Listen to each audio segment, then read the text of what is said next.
William, you're watching India Market Open. It promises to be an action-packed India Market Open. There's so much news, there are so many stocks, and the global setup looks good this morning. So all in all, we could be setting ourselves up for a pretty strong day of trade, at least fingers crossed. Yeah. Keeping everything in mind.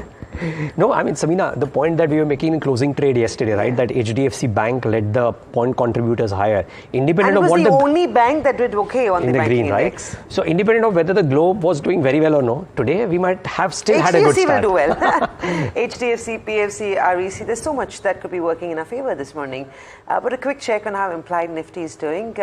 Yesterday was a day of consolidation, but like we said, there was no big sell-off on the street. So what you saw was maybe bulls and bears just getting their bearings in that sense. And look at that. Nifty implied open up for 125 points. So very excited in terms of trade this morning. You've got lower crude. You've got good commentary from the Fed. You've got a positive close on Wall Street. A good start to Asia.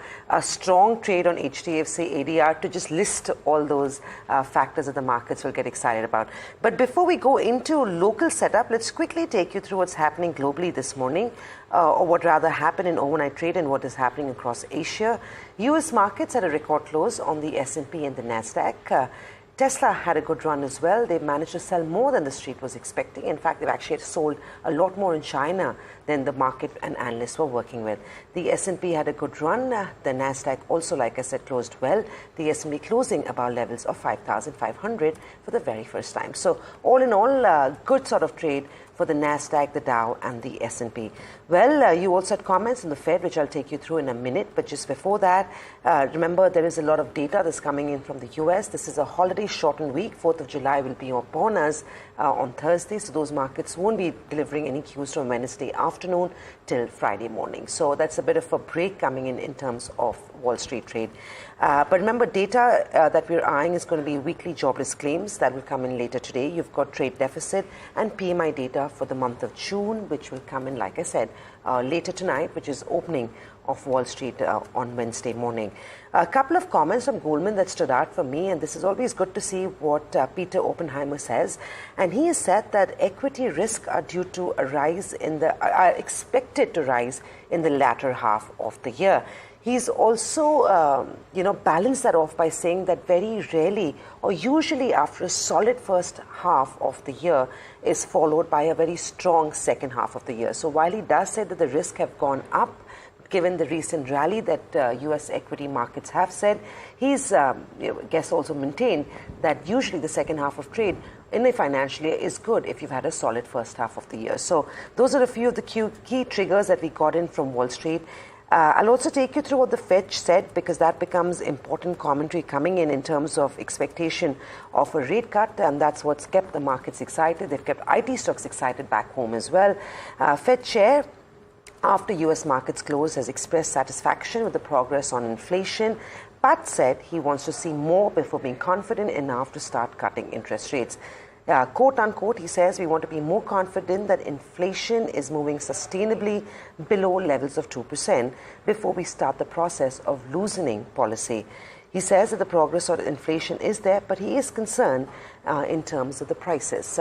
Niraj, whatever the Fed chief has said is no different today than it was a few months ago. We're still talking about 2%. Of course, we are getting closer to the 2% mark. And it does seem like the bets are on the 64% of the market bets of a rate, at least one rate cut in November. But keep that in perspective. 2023 December, we were looking at 4 rate cuts. So we're down to 1. And I don't think we'd be disappointed if we don't get anything. Yeah, I think now the market will take it in its stride. Partly expected or whatever. But follow the vibe of money. Aaya to aaya, nahi aaya to bhi theek hai, I guess. But that's the Fed chief. Asia this morning looks good as well. So those markets having a little bit of a field trade. They were weak yesterday, so rebounding in early trade this morning.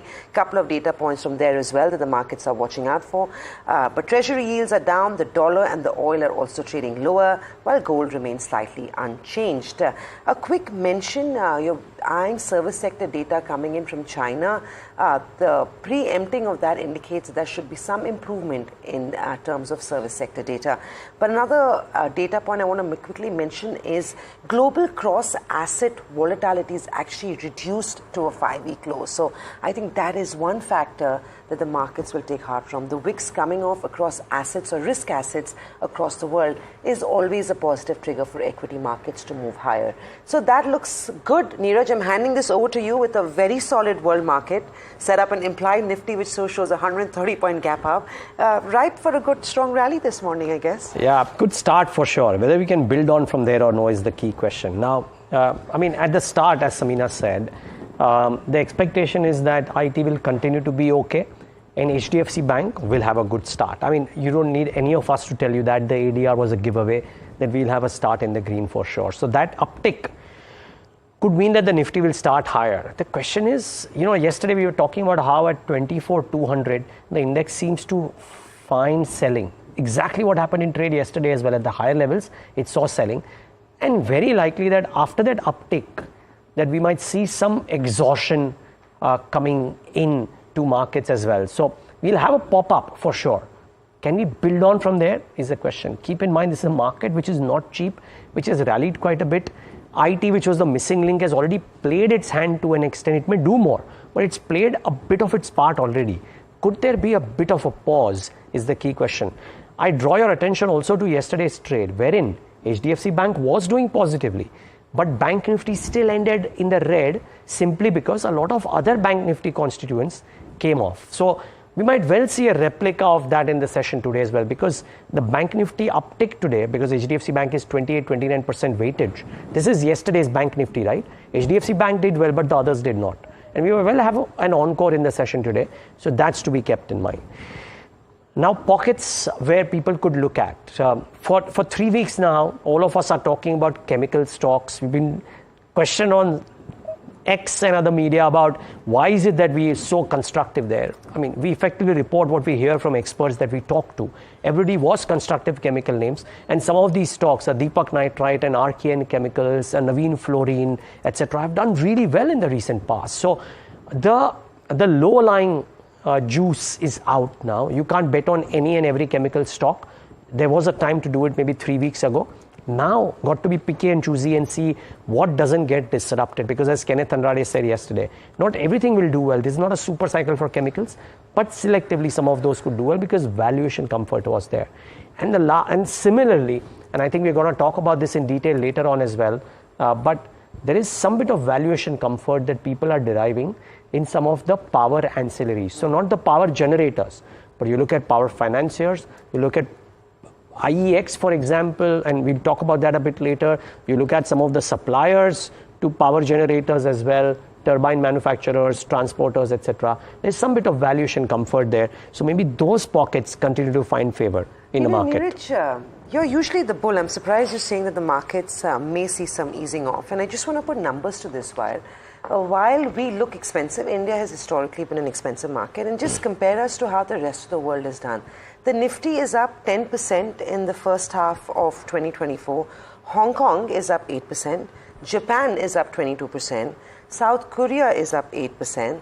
The Dow has been a little bit of a laggard, but that too is up 5%. And the Nasdaq is up 23%. So we are somewhere in between. And I think given everything else that's working for us, our debt paper, in fact, Indian paper has been the best performing paper amongst emerging markets in the last 6 months. So quite a case, I think, for more of an up move, even though I do agree we look stretched, but we've always looked stretched. Yeah, so we are doing a role reversal here, right, Samina? Yeah. The only thing is I'm replacing China with some of the other options, wherein Korea is looking fantastic because of the semiconductor stocks. Yeah, but looking fantastic. Yeah. US markets are not looking all that bad. And you made the point about how Indian debt, because of the JP Morgan inclusion otherwise, is looking fairly attractive for the yields that it is giving.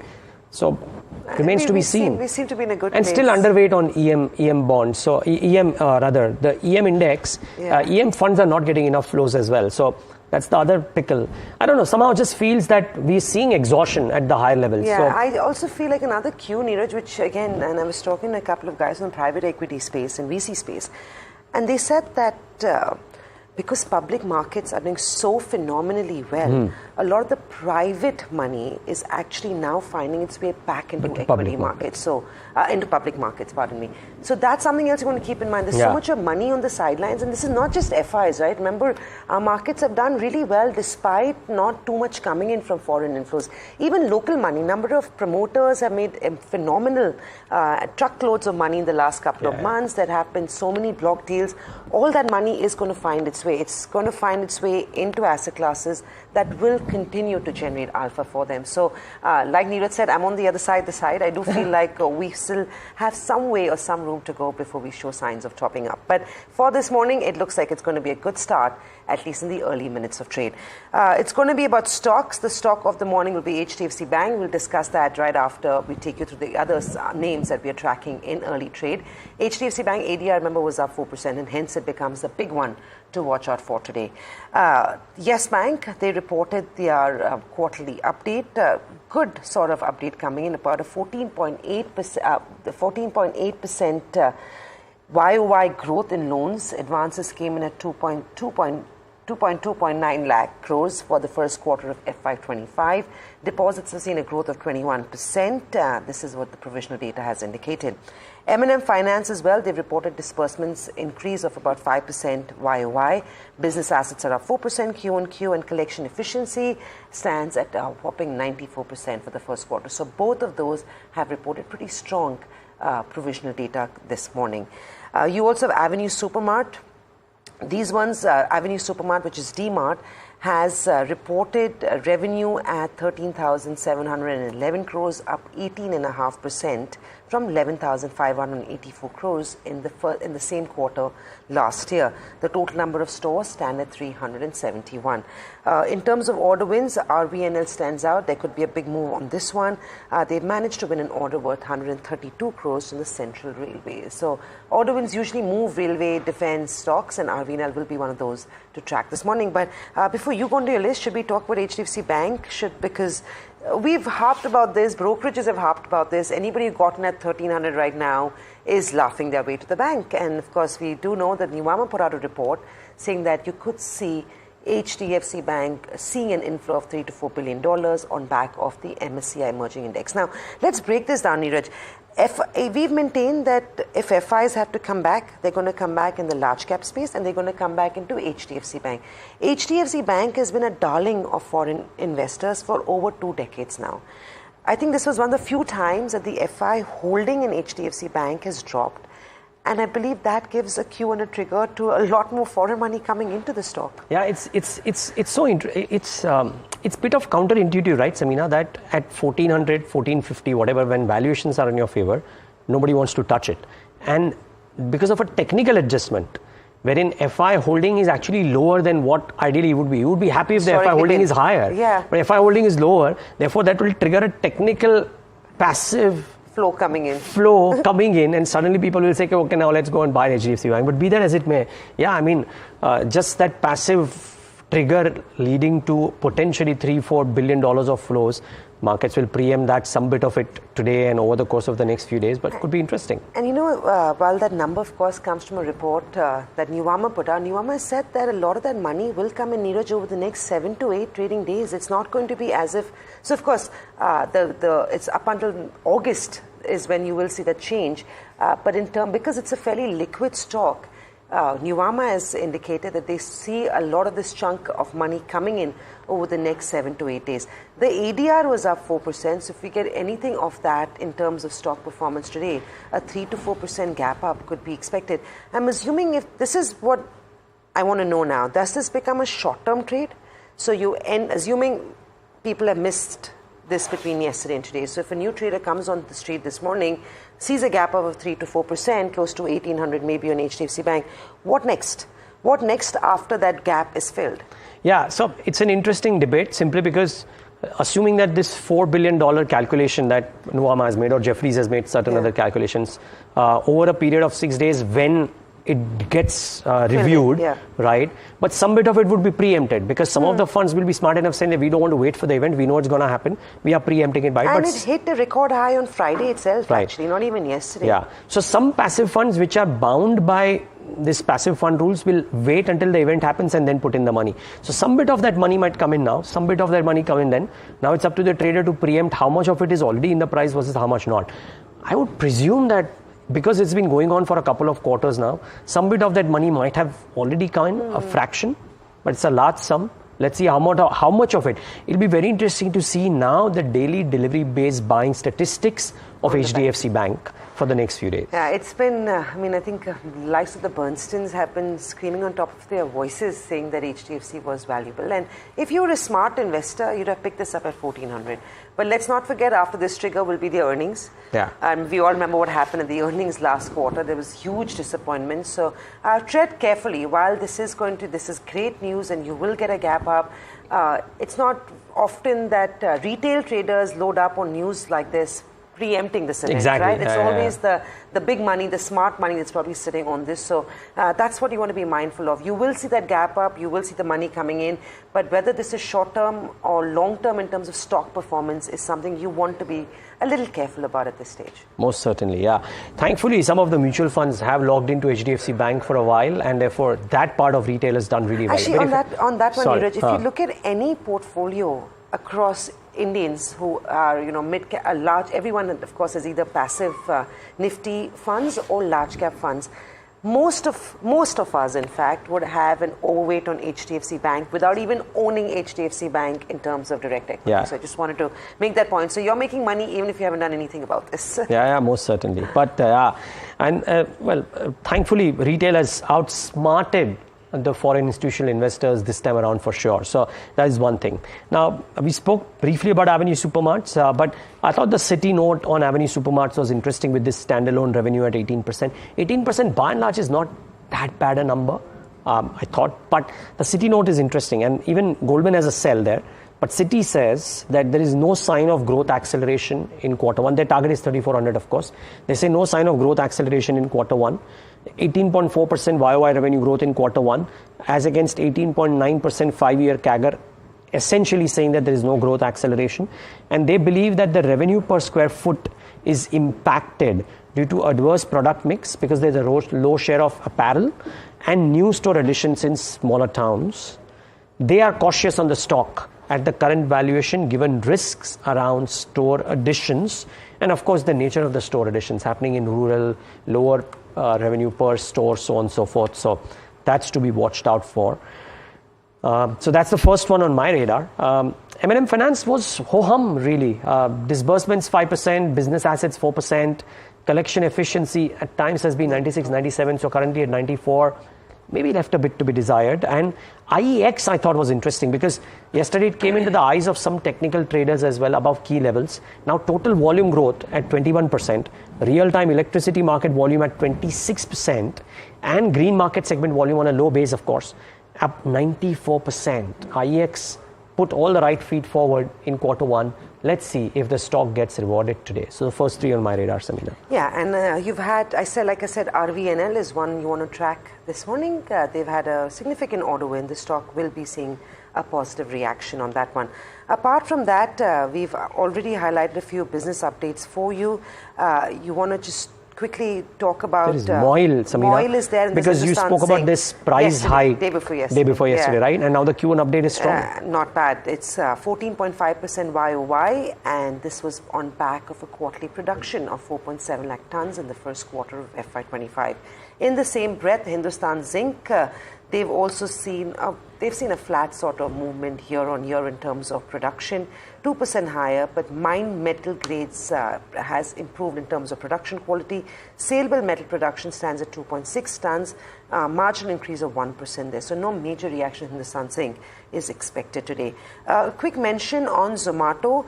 Zomato Financial Services last evening after the markets closed has voluntarily withdrawn the application submitted to the RBI for getting a certificate of registration for undertaking the business of an NBFC. So that was the other update that came in. And you also had Force Motors, where they had their monthly sale numbers, which have actually fallen by 2.85% YOY. Domestic sales have grown 12.5%, but exports have dropped 80%. So Force Motors is going to be one that could see some selling in today's day of trade. KEC, so while RVNL had an order win, KEC also won orders to the tune of 1,000 crores along with RVNL. Those two are going to be one to watch out for. You've got a listing. Raj Iron and Steel will also be listing in today's trade. But Niraj, I think brokerages again this morning going to get the sell of a lot of broker traders, I think. Yeah, but just before I get to that, Samina, House of Pearl Fashions seemed interesting with the Adya purchase out there, 720. They've bought in about 1.34. Usually Adya's name evokes responses. Let's see. And we're going to talk about this power financiers in a big way, I know. But I thought the Bernstein note, the two mentions that they say that investors are underestimating the duration and intensity of this cycle.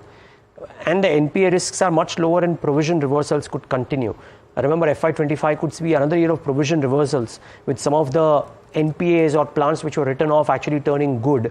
So watch out for that, and which is why their price targets on both PFC and REC fairly stiff as well. But I thought the rationale was very interesting. And there's been a lot that's been working for these guys. Last week, of course, you had PFC and REC that gained on reports of the FinMin allowing relief from RBS tighter lending norms. But this is a story that will be evolving, and we will build on it as we go along the show as well. But like I said, brokerages, they're not going to have it sweet once again this morning. It seems like traders I don't even know whether this is going to have a benefit to anyone, really. Yeah, I mean, I don't know if benefit to traders or no, but certainly a loss to the brokers for sure, Alex. Or is that debatable? So that is, in fact, what we're going to try and break down. Niraj, why don't you join us on Editor's Cut today? Because ultimately, let me lay down the timeline while Niraj is walking across, right? You had SEBI announce changes in or asking exchanges as well as MIIs, that is market intermediaries, to levy charges uniformly. It found that there were a bit of there were divergences there, but they tried to fix that. In the process, we tried to find out what the implications of that would be, and we tried to get in touch with these brokers, to be fair, and unfortunately we couldn't. Hopefully we will be able to, but there was a statement that was issued by Zerodha and the founder of Zerodha, Nitin Kamath, apologies, where he said that with the new circular, we will all, in all likelihood, have to let go of the zero brokerage structure and or increase brokerage for F&O trades. Brokers across the industry will also have to tweak their pricing. So that ultimately is where we are at right now. I've hopefully laid the context, but why did this come to pass? Who's going to take that? You want to start? Yeah, I think you should. Okay, let me start then. Okay, so here's what happened, right? I mean, the news is well known, but just laying the ground out there. SEBI asked stock exchanges and other market intermediaries to charge members uniformly. And as I explained yesterday in simple terms, brokerages were earning 100 rupees from clients. They had to pay 90 rupees, but because of certain volumes, they had to pay to the exchanges and other intermediaries only 85 or 80 or 75, whatever the number may be. So that was a net income. Various estimates say that number range between 10 to 12% for various brokerages. Now, what's happened, as Nitin Kamath said yesterday, that with this new circular, we will in all likelihood have to let go of zero brokerage structure. That's the question we are debating, right? Will the zero brokerage culture in India go away, right? And to an extent, a lot of, actually, Agam and Alex, I think to an extent for a lot of people, they'll say that we didn't have that at all. Because option trading is so rampant in India, and that was not zero brokerage. Delivery trades were zero brokerage at certain brokerages, right? So a lot of people didn't even experience zero broking. But be that as it may, Nitin Kamath is saying that we'll let go of zero brokerage for not just the F&O trades, maybe others as well, or increase brokerage for F&O traders. Brokers across the industry will also have to tweak their pricing. And here's where I'll just make one more point, which is what I learned from a few brokerage notes yesterday. They were speaking about Angel One. And they say that Angel One earned around 400 crore rupees in FY24 by virtue of these volume-based targets. Now 400 crores on a base of 4,250 odd crores, somewhere around that number, 4,200 and something crores, give or take. So that's about 10% for Angel One as well. Now what they are saying, how can Angel One offset this impact if they want to ensure that it doesn't have a negative bearing on their revenues? 140 crore orders in FY24 for Angel One. You raise brokerage by 3 rupees. 3 into 140, that's 420 crores. So if you raise brokerage by 3 rupees, you effectively make up for that kind of thing. Now, the point is, one, can Angel One do that? Will others follow suit? Yeah. Will they do more accounting for all of this? And effectively, does that mean that the zero brokerage culture in India has now firmly come to an end? Agam, you had a point to make about rebates. Why are you talking about monthly rebates? Well, it was. I'm just building on the point that Niraj is making. The rebate is basically the difference between what the exchanges charge brokers and what brokers charge the customers. And Niraj said that the difference here is about 10% for Zerodha. A leading broker like Zerodha, and Nitin Kamath himself says, while Niraj's number is about 10 to 12%, Nitin Kamath's number is from 10 to 50%. 50? 50. Okay. So there are still brokerages who in fact make as much as 50% of their revenues, but there will be relatively smaller brokerages out there who will still be making it through rebates. Now that picture goes completely out of the window. And based on that, of course, in following that, Nitin Kamath also mentions that there'll be an increase here. I just want to give a little bit of context here. Zerodha was one of the first brokerages out there back in 2015 who implemented zero brokerage as far as delivery trades are concerned. Back then, people were wondering how is that even possible, and that's when he mentioned that I'm going to use F&O brokerages to subsidize your delivery charges. That said, even the F&O brokerage is around 20 rupees per lot. That was not exactly expensive. It was a lot lower than what the street was charging with. What they were depending on was volumes essentially, and that's also the reason why they had that big advantage, because of the slabs that you have as per the NSE website. Once again, if the slabs go away, then they won't have too much advantage to give for as far as the customers are concerned. I reckon the question is, well, sure, and delivery, it doesn't matter if you're a positional trader or even if you're an investor. If you're an investor, it doesn't matter at all. All right. Even if you're going to have to pay the full broking amount of 50 paise, it really doesn't matter in the long run. If you're a trader, sure, it's not going to have too much of an impact, but for an intraday traders, it's going to have a little bit of an impact, because I'm assuming that your 20 rupees in F&O will not become 25 rupees or 10 rupees, 20 or 30 rupees, it will become 40 rupees. Right.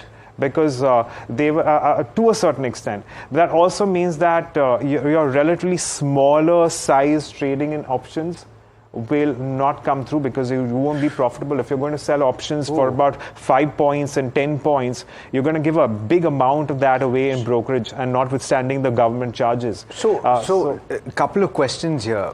At the start, and this is a very fair question that was asked by somebody in the newsroom, Niraj and Agam, which is that ostensibly the move by the SEBI day before yesterday was set to benefit the investor and the trader to bring costs lower. Right. Not at all. That's what was said day before yesterday, but that's not come to pass. No. I don't think this was done with the customer in focus. This was done with the point that brokerages are earning something which they were not supposed to in the eyes of the regulator, and they've said charge you. They're correcting that. The second question is, you're implying that there could be a change in the daily trading, the short-term trading? Look, the way I see it, I think SEBI is going ahead and fulfilling certain objectives of curbing speculative trading from the retail point of view.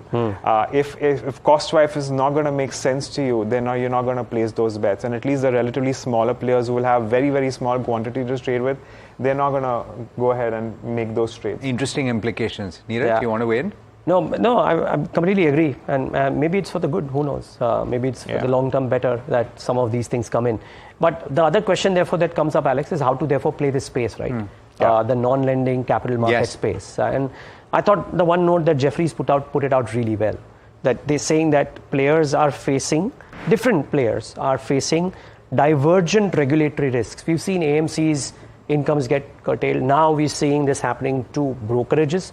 We probably see this happening to clearing agents as well, clearing members with all that might come in. And if indeed the F&O volumes come down because of taxation or otherwise, then even exchanges maybe. So they are saying that the regulatory risk is lowest now for AMC's wealth managers and RTAs, and they prefer 361, HDFC AMC, and KFIN amongst their list. I don't know if we have been able to build out a chart that Jeffries gave out, but if you can pull that up, it's a great depiction of the different players involved. We should get that up, and who faces what kind of a risk once it comes up. Effectively, brokerage is right there. So market segments, discount brokers, transaction charges, very high risk. Tightening F&O market, very high risk to earnings. Traditional brokers, transaction charges not too much of a high risk, but F&O markets tightening, it's a high risk. Exchanges, zero risk from transaction charges, but F&O market tightening, very high risk. So those three segments are at risk. What is not at risk is wealth managers. Interesting, And very AMCs. interesting. Yeah. So definitely something that is going to have multiple consequences. Maybe we're not completely mapping that, but I guess to a certain extent, a couple of industries are reverting to mean. One is extremely cheap data, which is... A very quick point on reverting to mean out there. Over the past few years, there have been many brokers who have gone back to charging brokerage even on deliveries because it's just not been sustainable.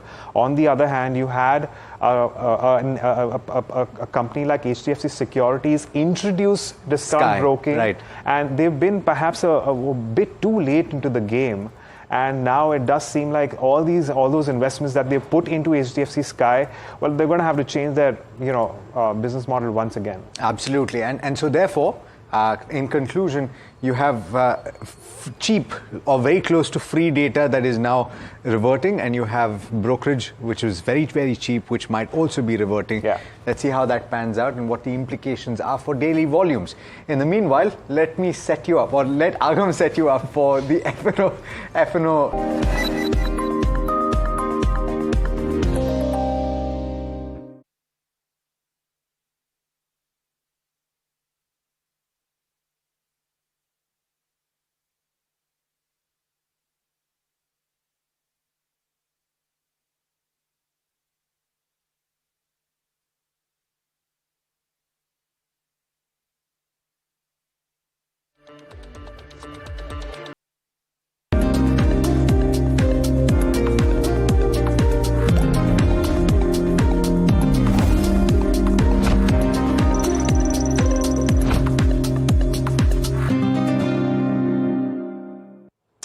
Welcome back. This is India Market Open. Well, we're taking stock of the futures and options space, and at the moment, well, yesterday was what we've seen is, well, really flat movement for the Nifty, and we've really seen a very little change in open interest. But coming down as far as the Bank Nifty is concerned, the Bank Nifty is going to be in focus as well in today's day of trade, and that's where we have in fact seen more weakness coming through with a little bit more unwinding as well.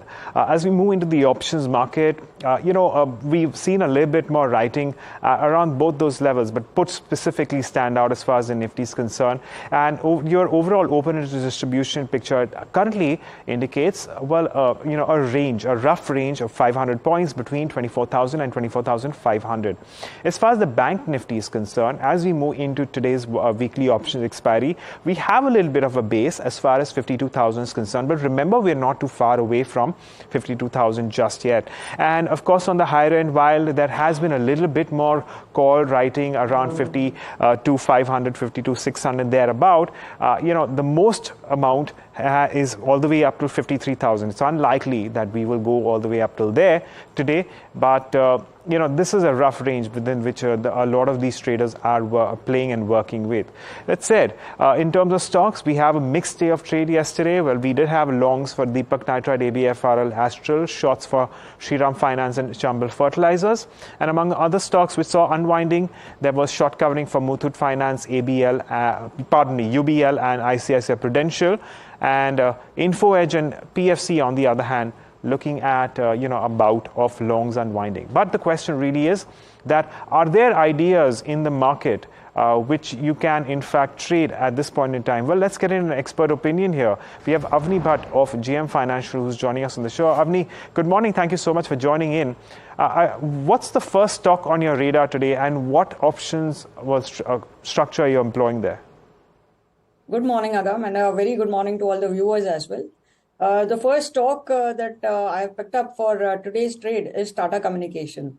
Now, Tata Communication, if you notice, post the recent correction in mid-June from the highs of 1926 to 1820, we've seen a 9 days consolidation where the stock has taken a support of 50-day exponential moving average on the daily charts.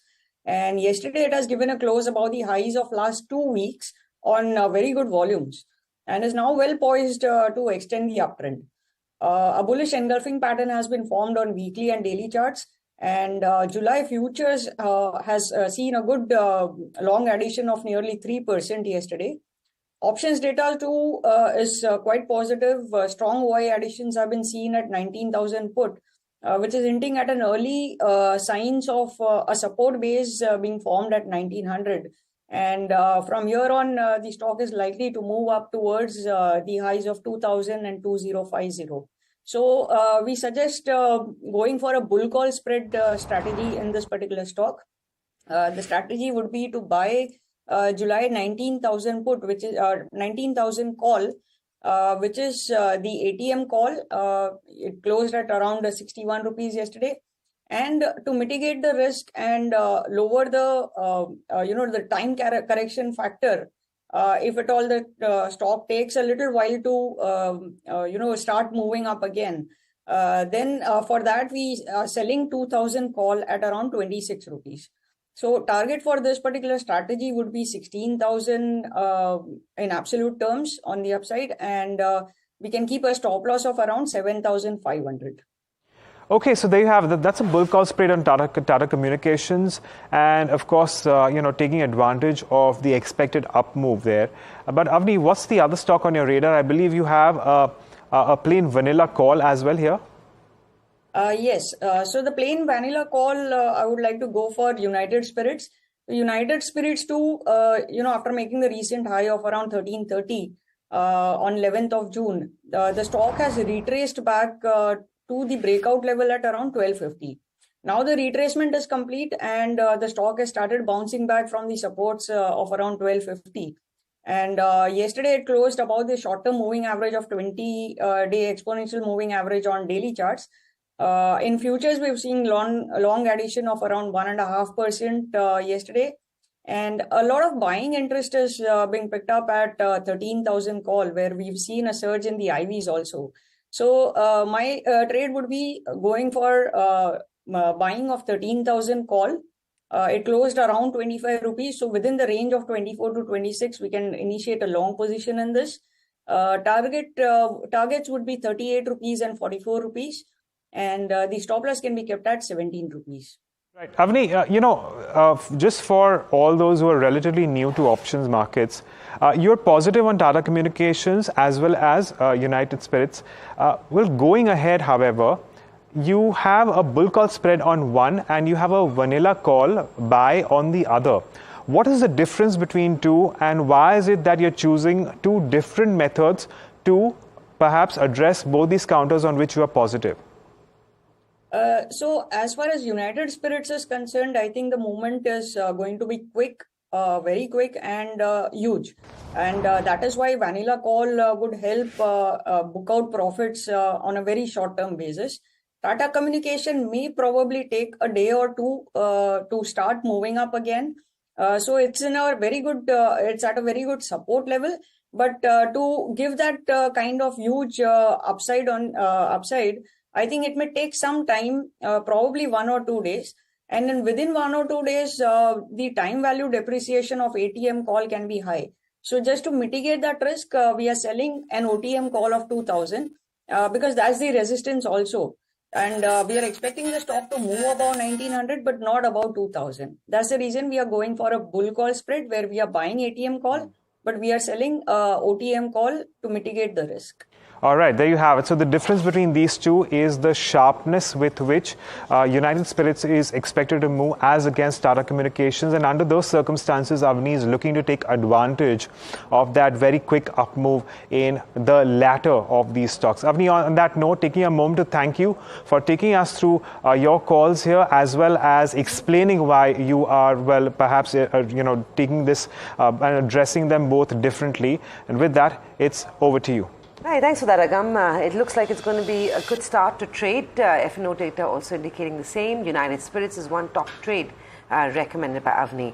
A quick check on implied Nifty. 126 point is what we are working with. Stocks of the morning are going to be HDFC, REC, PFC, to name a few. Kush Bora, founder of kushbora.com, now joins in with his stock trades. Kush, the stock of the day is going to be HDFC Bank. We're expecting a gap up of 2 to 3%. Now, if you've bought that stock yesterday, you're in the money, but assuming you haven't and you want to initiate a fresh trade on this one, at a 3% gap up, what does a fresh trader do? Hi, Samina. First up, a very good morning.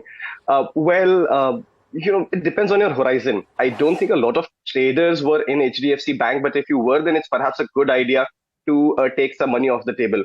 Technically speaking, the stock is actually, at the resistance zone 1700, 720 might, comfortably open above these levels. But once that is done, I think the near-term triggers will perhaps be done and dusted. So if you're a trader, you should definitely take some money off the table. Now, if your view is anywhere from 12 to 18 months, continue to hold. There's a possibility that 1950 are the levels to watch for. So from an investment standpoint, I don't think there's an issue at all. You should continue to hold, but don't add more today, even if you're an investor. Okay. No. So, Kush, simple question. It starts off 4% higher, let's say, right? Which is about 1770. You will not be a buyer if you're a trader, right? Or will you be? No, I'll book profit, move out. You will book profits and move out of HDFC Bank. Okay. So if somebody had money, book profits and move out. If you didn't have a trade in HDFC Bank, yeah, it might be the risk reward may not be as favorable. By the way, the other aspect Kush put out there is that yesterday HDFC Bank was doing well. The other bank Nifty stocks weren't. So is there a trade on the other banking stocks which will be more lucrative as people look to chase HDFC Bank, but might be better money to be made elsewhere? Very interesting question, Niraj, because the Bank Nifty was the one that has actually done well and was touted to perhaps move much higher, more significantly higher from this 53,000 mark as well, but hasn't really participated. And as you rightly said, other than HDFC Bank, some of these stocks have come into a bit of profit booking. So I'll be a little wary. Once 53,200 is taken out is when the momentum will come on the Bank Nifty. Now, where will that come from? Good possibility that the likes of ICICI and Axis, will start to contribute again. PSUs have shown some spark, but there is still a bit of a consolidation going on. So I'll have, a keen eye on SBI as well. So if I were to pick two names, I would pick ICICI Bank and Axis. Bank and Axis. ICICI Bank is, remember, for the year, in the last 1 year, has done about 25-26% returns, where the likes of HDFC Bank haven't really done very much. So some may argue that this is an expensive one, but it's become a street favorite in the recent past. Well, Kush, I believe we've got other picks. Actually, we'll come to that in a minute. A quick take on the index. Yesterday was quiet. This morning, we're expected to see a pretty solid gap up in trade. Similar question to HDFC Bank. If you do get a gap up, would you still initiate a fresh long for the July series? So, I think this is the third straight week where, we are maintaining a theme of cautiously optimistic outlook on, the indices, especially Nifty now. And we've given a reason for that, which is the, monthly RSI has gone past 80. It's only happened, as I said, a handful of times in the history of the index. So, just a little cautious. So the gap up that we're getting today, I will take that as an opportunity to, book profit, sit out. Again, if I do get a dip of maybe, 100, 200 points, I'll perhaps reconsider a long, but not at the moment. Bank Nifty, as I said, was looking like, it's forming a base. Now with the HDFC news coming out, it'll perhaps open close to the all-time highs. But once that happens, we'll take some money off the table as well. If we get a convincing close above 53,200 is when we initiate, fresh longs on the Bank Nifty. So for today, any gap up, that is likely should be taken as an opportunity to book profits. What are your ideas for the morning? Sure. And nearest two of them. First is Deepak Fertilizers. This stock is seeing a very interesting rebound from the lows. If you see, there's a very clear rounding bottom formation breakout that is, on the cards. From the near-term perspective, we're looking at 730 and 745 as the two targets. 700, the key resistance zone, will now act as support. Another stock is Pitti Engineering. On a week-on-week basis, this stock has had a splendid run. Even the last two sessions have been backed by a good up move on the back of decent volumes. So we believe this momentum will continue. 1070, 1100 are the near-term targets. 1010 is where you place your stop loss. Okay, a couple of ideas. Watch out for those stocks in the session. Now, remember we spoke on Editor's Cut about the broking business disruption, if you will, that has been caused by the SEBI move. Somebody used to head a broking business, has views on this, very strong views. He's the CEO of Taurus Financial Markets. Prakash Gagdani joins in right now on the show. Prakash, good having you. Niraj here. It's been a while, but great talking to you today. Thanks for joining in. I hope all is well. Okay. So, Prakash, what do you make of this? Because various estimates range from 10 to 12% or 15%. But yesterday, somebody who was your ex-peer, Nitin Kamath, put out a note saying that the brokerages or discount brokers earn anywhere between 10% to maybe a number as high as 50% from these rebates that, or this volume-based target numbers that exchanges and MIs used to give them. So Niraj, it depends on brokers, but if you look at all the segments, wherever the exchanges are charging the transaction charge, it was always basis slab. Now what happened is that the difference between the top slab and the bottom slab for various segments was less. So for cash segment, for equity futures was very narrow, but the gap on the option segment was high. Predominantly, I think it would have been to promote the segment. So the top slab in the option segment was almost like 49. Right now, it's 49 rupees per lakh, and the bottom is 29 rupees per lakh. So there's a gap between the top and the bottom. And in last few years, the volumes on the option segment has gone up substantially.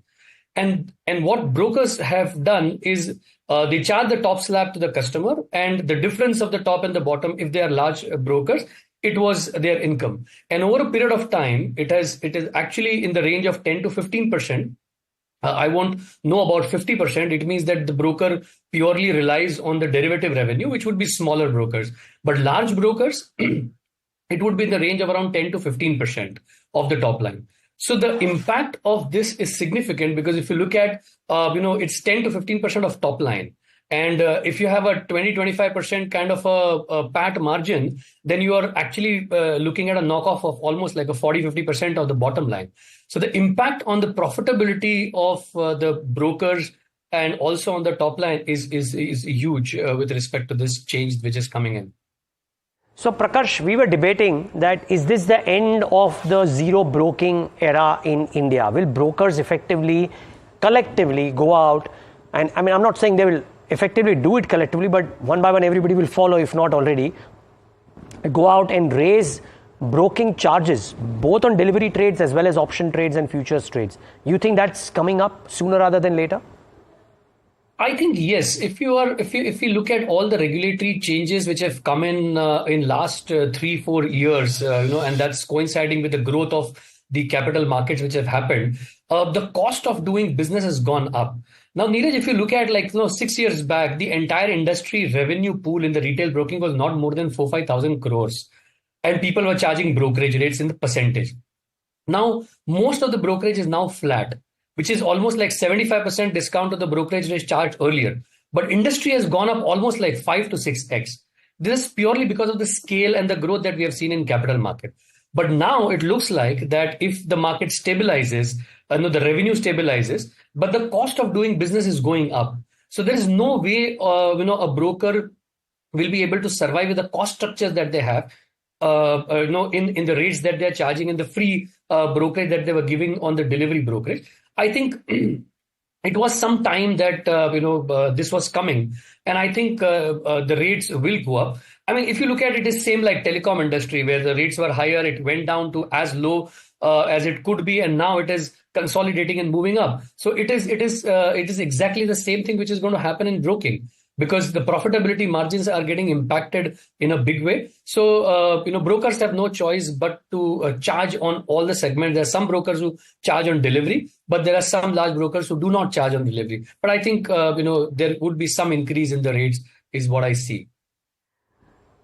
Prakash, hi, it's also Samina joining in. While we understand how this is going to impact a business model, and a lot of these discount brokerages are probably set up in order to make that, sort of work on volumes and earn that margin between what the customers pay and what they, of course, pay to the exchanges. But what happens next? What is going to be the impact of this? Do you anticipate brokerages now increasing brokerage rates to make good the loss of profitability on the volume discount brokering? See, there can be multiple scenarios here. One, we will have to wait for exchanges to come up with a new slab. Whether the new slab is very close to the highest one or it is close to the lowest one. That might have a bit of impact, not significant, but a very small impact on the trader side. So whether it will have some increase in the volumes or no. So that's one. Second is that if assuming that there is absolutely no impact on the volumes either up or down, then on the profitability, it is going to be a significant impact. So one way is to increase the rates. Second way is also to look at cost. So it is going to be a combination of multiple factors, a bit of rise in volumes, a bit of cost reduction, and also a bit of increase in the rates. But all three put together, industry and brokers will have to do something about it. Oh, well, we'll have to wait and see. For now, investors in these stocks, I'm very pleased. But Prakash, thanks a ton for joining us this morning and breaking this down for us of what this move could potentially mean for discount brokers. It's, I guess, rates. I'm glad we had him because, it's good for somebody who's headed a discount broker to give us this perspective.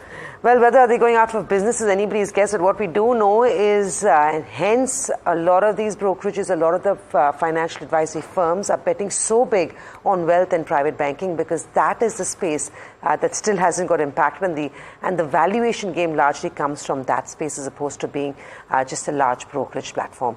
But Kush, before we go into HDFC Bank, which is the stock of the day, you want to share your perspective on brokerage stocks. What are you doing with an Angel One, an Anand Rathi, a Motilal in trade? They sold off yesterday. Further selling this morning cannot be ruled out. But would you look at a contra bet here, or am I being too ambitious? No, I would be keen. It's just that I don't want to catch a falling knife. I will look at stocks which were actually doing well before this news came out. I remember a lot of these stocks, including the likes of, Motilal Oswal, Angel One, were under a bit of a pressure.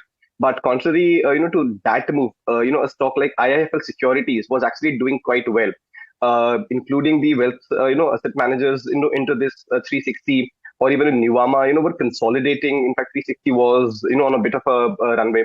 So these stocks, once the fall stems, I'll be keen to, pick up, add some more. But not for the likes of, Angel One and Motilal Oswal, just for the time being. Okay. Well, Mayuresh Joshi and Sudeep Shah also with us. And we need to take a break. But Mayuresh, a very quick question to you. I don't know if you got a chance to hear Prakash Gagdani. He's the ex-CEO of 5paisa, of course. But what is your thought? Would you, if you had these stocks in your portfolio, the brokerage stocks, they've done very well in Angel One, etc., 5paisa, would you get out of them? Morning, Niraj. So I think they will now go through a phase of consolidation because if you compare telecom along with brokerage stocks, I think if everybody's going to do an ARPU increase and if brokerages don't have a choice but to raise rates to ensure that the EBITDA and the profitability stays on course, I think all brokerages are going to probably have nominal increases in their charges to offset the kind of impact that they'll probably see on the top line and the bottom line. And therefore, it will be a choice for existing investors and traders to choose their platform which they are comfortable with. The platform they are already comfortable with, they don't mind paying a little bit more to probably stay with them. And therefore, I think it's going to be at par as far as rate increases might happen. The smaller brokerages or the smaller players within this space might actually get hit because they might need larger increases, which means that the better organized players over a longer period of time might actually benefit from this move. So let's see, I think they might go through a phase of consolidation. A little bit of profit booking is probably something that investors can push.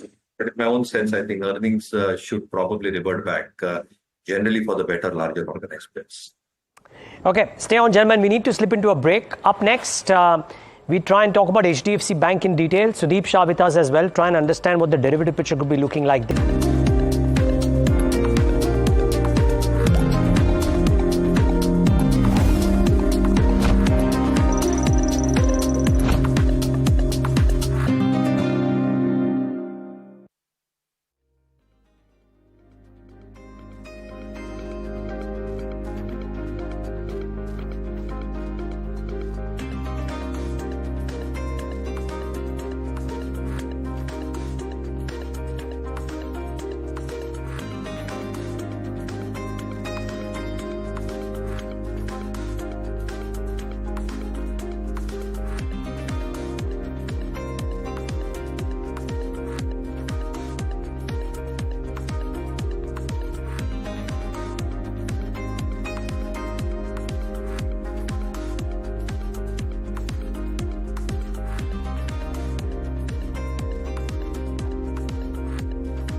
back. You're watching Indian Market Open. We're gearing up for a very exciting morning in terms of trade. The global cues are positive. Implied Nifty is up about 130 points. HDFC Bank ADR was up 4% and is expected to rally up this morning too.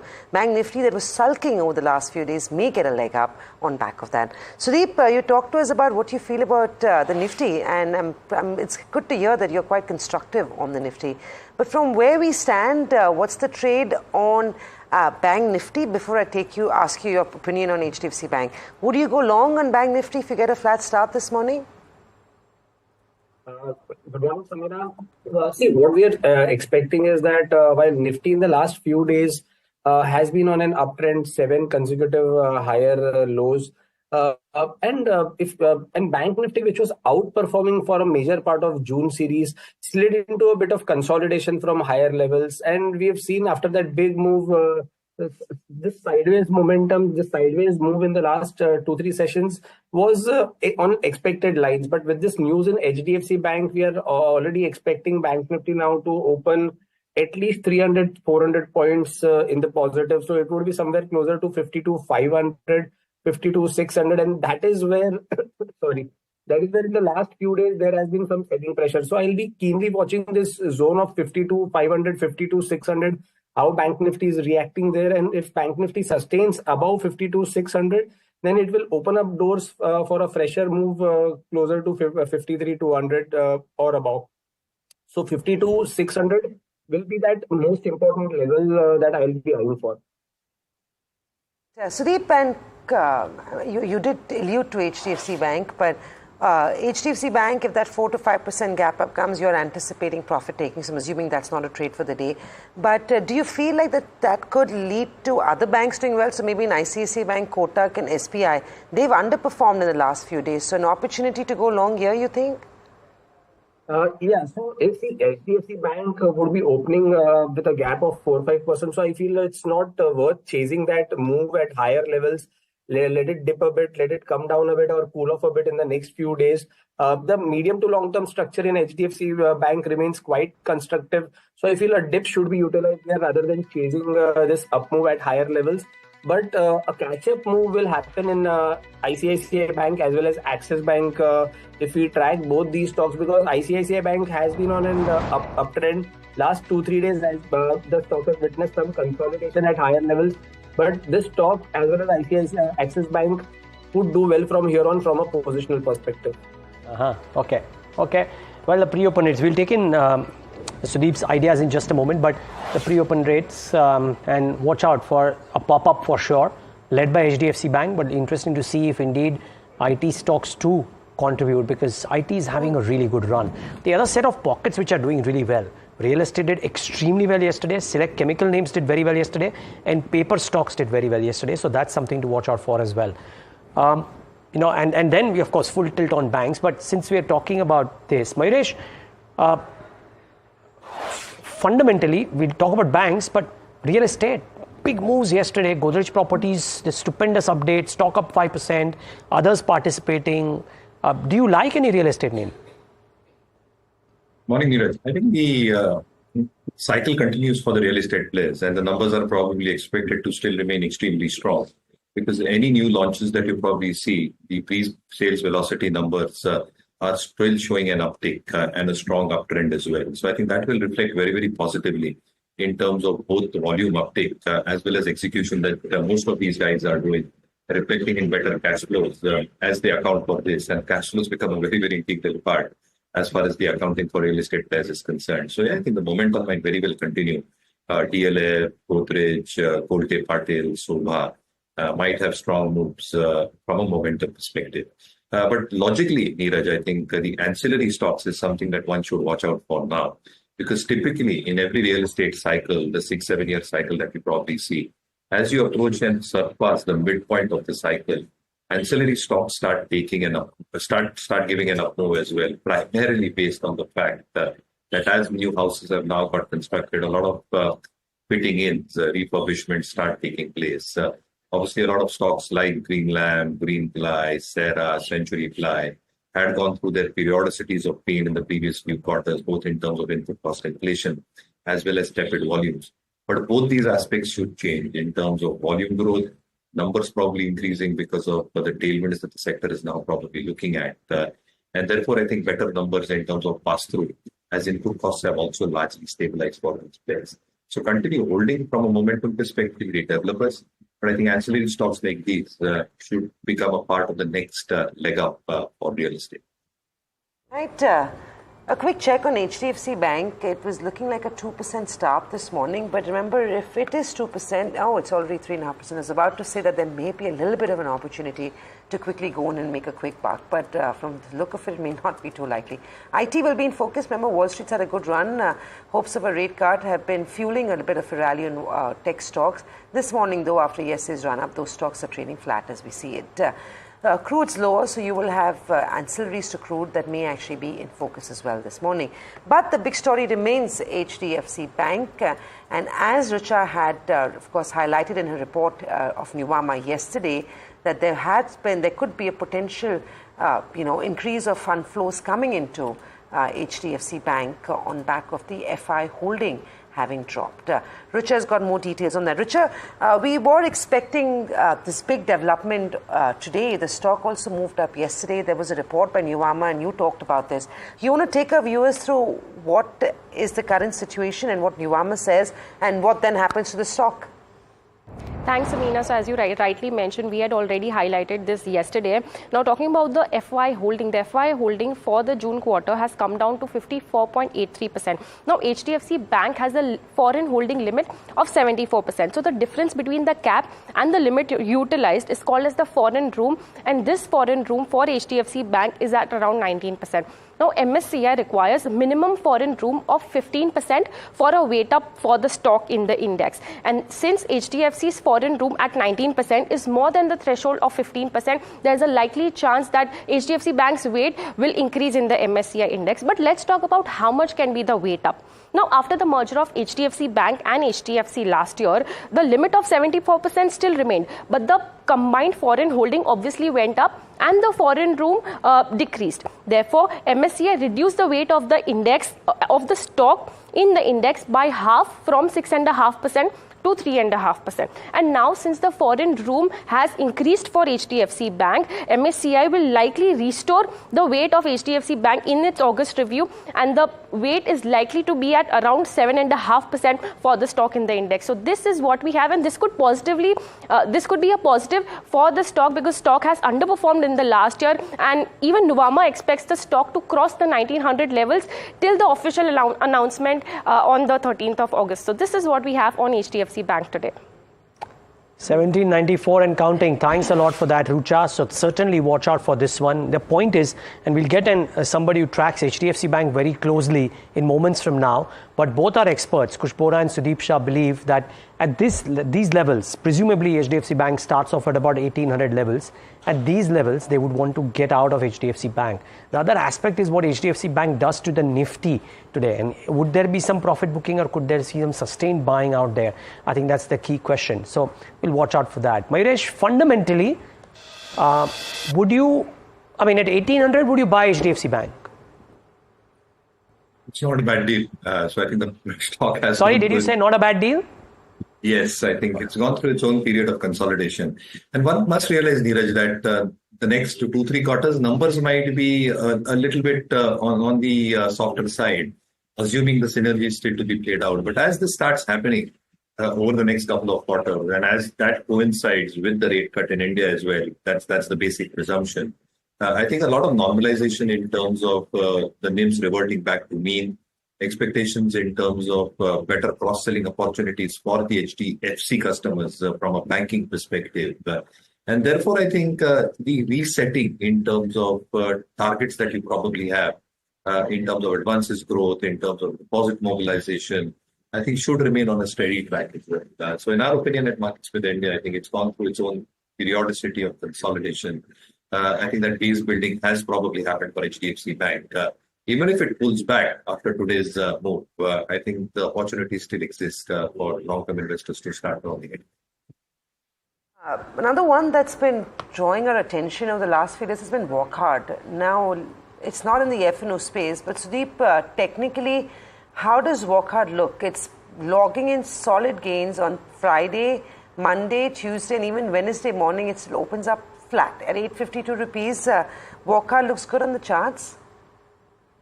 Yes, Samina, if you are looking at Vocard's chart, the stock was in a consolidation between March and almost a good period of June before it broke out. So, in 4-5 months of consolidation, and then it has broken out with volumes. So, the move has already been in place now from 600 to almost 850. So the chart looks good, but I feel a pullback towards 810, 820 should be used to go long rather than chasing the stock at current levels. Because at the current levels, the risk-reward ratio looks a bit distorted. So I would wait a bit for the stock to cool off towards 800, 820, and then go long in this stock. Because the long-term charts they're really showing good signs of a breakout, and the stock moving towards 1100, 1200 in the months to come. But yes, a small dip is essential for us to go long here to have a better risk-reward ratio. That's, of course, a few stocks that have caught our attention. But you want to give us your top trade recommendations today? Yeah. So the first stock that I like is ABFRL. Aditya Birla Fashion Retail. Now, this stock has been in a decent uptrend since April month, since 225, 230. The stock had moved to 335 in mid-June. Then it consolidated for a while, retested its 20-day exponential moving average, did not breach that though. And now, once again, we are seeing in the last 2 to 3 days, there is a strong build-up of positions here, and the stock is back towards its previous swing high. So, I guess from the current levels, this could be bought with 325 as a stop loss and 345 as a target on the upside. The second stock that I like is HDFC AMC. Now, HDFC AMC also is in a structural uptrend. The last few months, the stock has been consolidating, and now we are seeing signs of a breakout. So the short to medium term as well as the long term trend is positive. From a short term perspective, there was a consolidation from where the stock is breaking out. And hence, I feel that from the current levels, this stock could be bought with 4,030 as a stop loss and 4,200, 4,250 targets on the upside. Starting to prefer some of these, the 361 HDFC AMCs of the world. Sudeep is liking it on the charts as well. We'll ask Kush about some of these as well. But I think HDFC Bank deserves that mention because at the end of the pre-open session, the one stock worth talking about, 1791 HDFC Bank. Sriram Vilayudhan, who is Senior Vice President of IFL Securities Johnson right now. He tracks this very closely. Sriram, thanks so much for joining in. I hope I got your second name correct. But I'd just love to understand, Sriram, how do you think about HDFC Bank and the move? Is there fundamentally more in store? Good morning. Fundamentally, I will not be the right guy to pass a judgment on this event. Okay. I will more so evaluate it from an alternative and quantitative perspective. The street was awaiting the June quarter shareholding release, and largely in line with what we had expected. There has been a reduction in absolute foreign room. So the for foreign holding, and the room has opened up about 25%. So the significance here is, as a result of the room opening up, the stock will see a weight up in MSCI India August review. We are anticipating passive inflows worth $2.8 to $3 billion as a result of this opening up of foreign room. Sriram, just for the sake of our viewers and to understand what that means, we understand that the FI holding is reduced. The gap now is about 25%. But is that a given that this has to get filled up? Because if it doesn't, then there is also that option, right? Well, isn't it the question? I said, Sriram, there is that gap of 25%, like you said, that will get filled up, correct? Is there an option that doesn't get taken out and things remain status quo? No, the way it works is MSCI is a quantitative framework. The index methodology has few set of rules. Now, as per the requirement of the methodology, HDFC Bank post-merger with HDFC was carrying an adjustment factor of half. So we all, the quantitative analysts were waiting for the foreign room to open up because we were evaluating few primary data points as well as like FPI outflows in financials, mutual fund holding quarter on quarter. All these data points pointed out to FPIs being sellers on one hand and domestics and other institutions buyers on the other side. Now, coming back to your question, it becomes a point of concern only when the foreign absolute holding goes up till 64%. Correct? From 54.8% to 64%, still a long way to go. So I wouldn't be concerned when the absolute holding increases. For us to be concerned, the room has to dip to 15% and below 15%. Okay. For again a downward revision to happen. Also, Shriram, now this is going to mean extensive flows coming into HDFC Bank. We all know HDFC Bank is a fairly liquid counter. Correct. Do you anticipate that a big chunk of that flows may have potentially already happened, or will it happen in the next few days? Now, when we evaluated the futures positioning and the cash delivery, in terms of futures positioning, the stock almost carries an open interest of close to $2.93 billion, which is pretty significant. And a good chunk of it would be active prepositioners. At the same time, in terms of cash delivery markup, from 5th of June, post-election, the stock has seen close to $4.5 billion of delivery markup. That again is significant. So we believe a decent part of positioning is already in place. Less than a minute. Would you believe more upsides for HDFC Bank from 1791? It's opening at circa 1800. Basis, when we take into consideration yesterday's closing, we anticipate a further up move of 3 to 5% in a run-up to the which will be August 30. Okay. So, well, 3.5 has already happened. So, from that perspective, just from that perspective, maybe a large portion of the move is done. Sriram, great. Thanks for joining in. Thanks for explaining this. You're just the guest that we wanted. Thanks for bringing this to our notice. Well, about 30 seconds left for the markets to kickstart trade. Kush, we have 20 seconds. Your top call for the morning. 20 seconds. Jyoti Labs, we could look at a target of about 500. Stop loss comes in at 465. Jyoti Labs, and of course earlier Kush had a call on Pitti and Deepak Fertilizer, but his top call is Jyoti Labs. Sudeep has given HDFC AMC as one of his calls. We'll talk more about those post-market open, but very quickly, let's look at the first rates as they trickle in this morning. We'll have a start in the green for sure, led by HDFC Bank. Let's see if IT is participating too or no. 0.5% for the Nifty 50. Let's see if banks are participating, because yesterday all the other banks were in the red. Today, Virtue HDFC Bank, I think Nifty Bank is 7.7% higher. Is IT underperforming? Bring up Nifty IT. And then let's get the heat map up on the screen. Yep, underperforming for sure. Let's get the heat map and see what's moving and what's not. What's doing well? HDFC Bank, 2.79% by the way, not the 3.5%, but still 3% higher, not bad. There is strength in Tata Consumer, Titan, Tata Steel. Not bad, seems to be a bit of a Tata day on the large caps at least. ONGC up again because crude prices are higher, BPCL higher in the green. What's not doing well? ICICI Bank sulking. Infi, bit of profit booking. Bharti Airtel continues to sulk. So IT is actually coming off. Heavyweight IT names are down.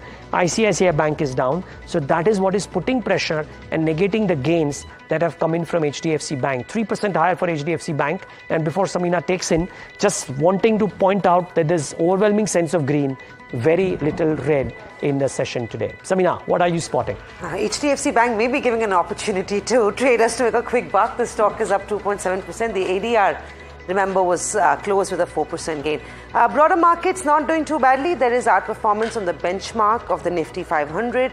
0.5% gains on Midcap. Small cap index also trading in line with the benchmark itself. Lots of stocks to watch out for. We'll start with the losers today because it's always good to end on a high, I guess. I'd imagine Angel One, Motilal will be in focus today. They, of course, have been a talking point on back of the era of discount brokers coming to an end, on back of the regulations. Regulator, of course, making those comments. Angel One is down 2%. Motilal is finding its feet. 361, though. A couple of brokerage buy calls on this one. I'm only highlighting this because it's been such a favorite and has been seeing such solid gains over the last few days. And it seems like this morning with a few brokerages picking 361 versus other financial advisory or financial stocks, it may see some more buying emerging. Bernstein very confident that there is a big blowout that stocks like REC and PFC can witness. Markets have woken up and taken notice to that once again. Both these counters seeing a big gain. REC up 3%, PFC also up 3% in trade. RVNL and KEC, those are the two counters I mentioned in pre-open trade before markets opened up on order wins. These stocks should be doing well, and they are. KEC has won an order of 1100 odd crores. The stock is up 7%. RVNL is up 2%. Puravankar has acquired a land bank, due to which the stock is seeing a 4% up move. It's the season of business updates, so before we go into earnings season, quarter 1 updates are trickling in. MOIL, strong business update. They had a price hike as well 2 days ago. The stock is up and about on back of that, up 7%. DMart, Avenue Supermart, the numbers were okay. Markets usually don't seem to get excited, but the Avenue is a business update. Usually the stock sees a flat start. IEX, good volumes there in terms of business update. The stock is one of your top gainers. Federal Bank, Yes Bank, M&M Financial Services were the other ones that have reported their business update. Largely better than what the street was expecting. The stock's trading muted for now. But I think, Niraj, the story of the day or the stock of the day is financials. HDFC, REC, PFC, I'd say. Yep, all doing well for themselves and really good going on that whole list. Just wondering if Godrej Properties is building on from where it left off yesterday, because I had a big day in trade, and let's see if there is further upside there. 0.5%. No, this is small cap index. Let's get Godrej Properties on the screen, please. That stock should come up. Wockhardt should come up, and let's see what individual names are doing. So flattish right now. Wockhardt builds on another 1%, so that is not doing too badly. And just before I get to Sudeep and Kush for their opening thoughts, just wanted to mark some specific names. Deepak Nitrite was up about 4 or 5% in trade yesterday. Let's see if that is building on. Well, another 1%. That had some long calls for sure to itself, so good going there. M&M Financial is reacting negatively. Samina marked it. Of course, paper stocks have come off a bit today after trade yesterday. So JK Paper is down about 2.5%. And KEC International, of course, winning that order, up about 6%. Okay, opening thoughts. Sudeep, what is it that stands out on open? Is there any index trade that you would go in the first 4 minutes of trade? Niraj, I feel right now, even post opening, we have seen Nifty facing some resistance at higher levels.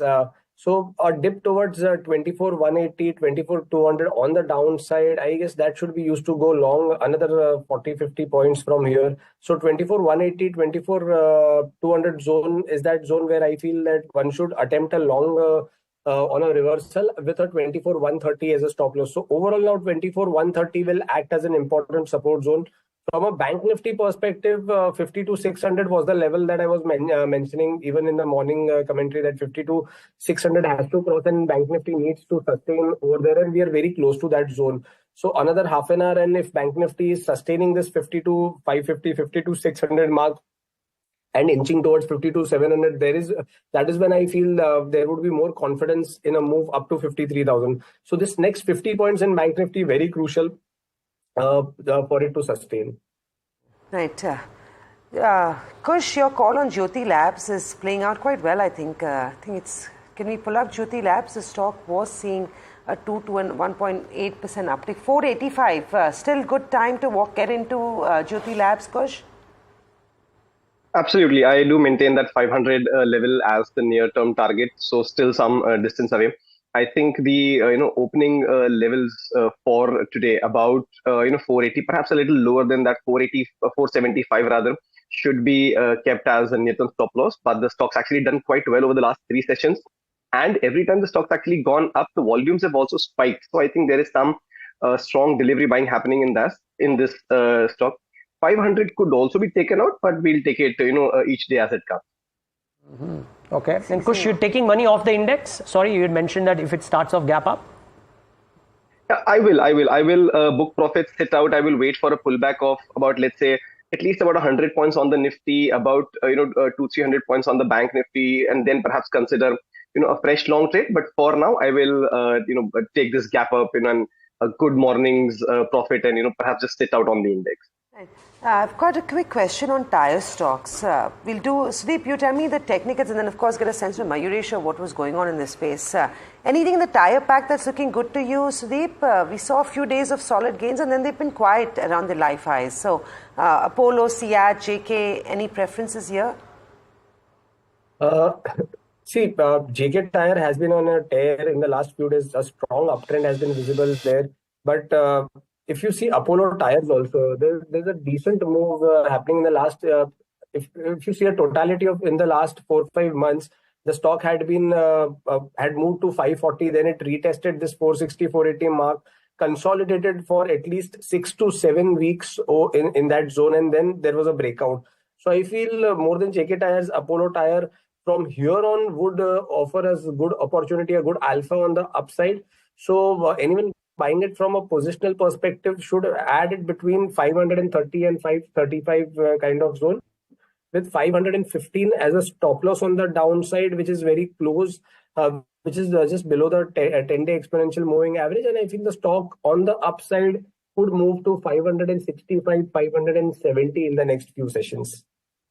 Right. Mayuresh, you want to comment on tire stocks? I'm not sure what was driving the rally here last week, and hence I'm not sure whether the rally will continue. So what do you feel about tire stocks at this juncture? So, Samina, I think the momentum might stay with them, probably. Two things happening. One, I think with expectations of solid domestic production across segments, whether it's PVs, whether it's two-wheelers, whether it's the MHCV segment expected to show a huge rebound.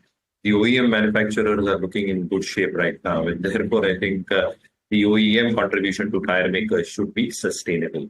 The other leg of their business obviously is the replacement market, which has held up pretty well, and that acts as a cushion, both in terms of volumes as well as pricing remaining in their favor.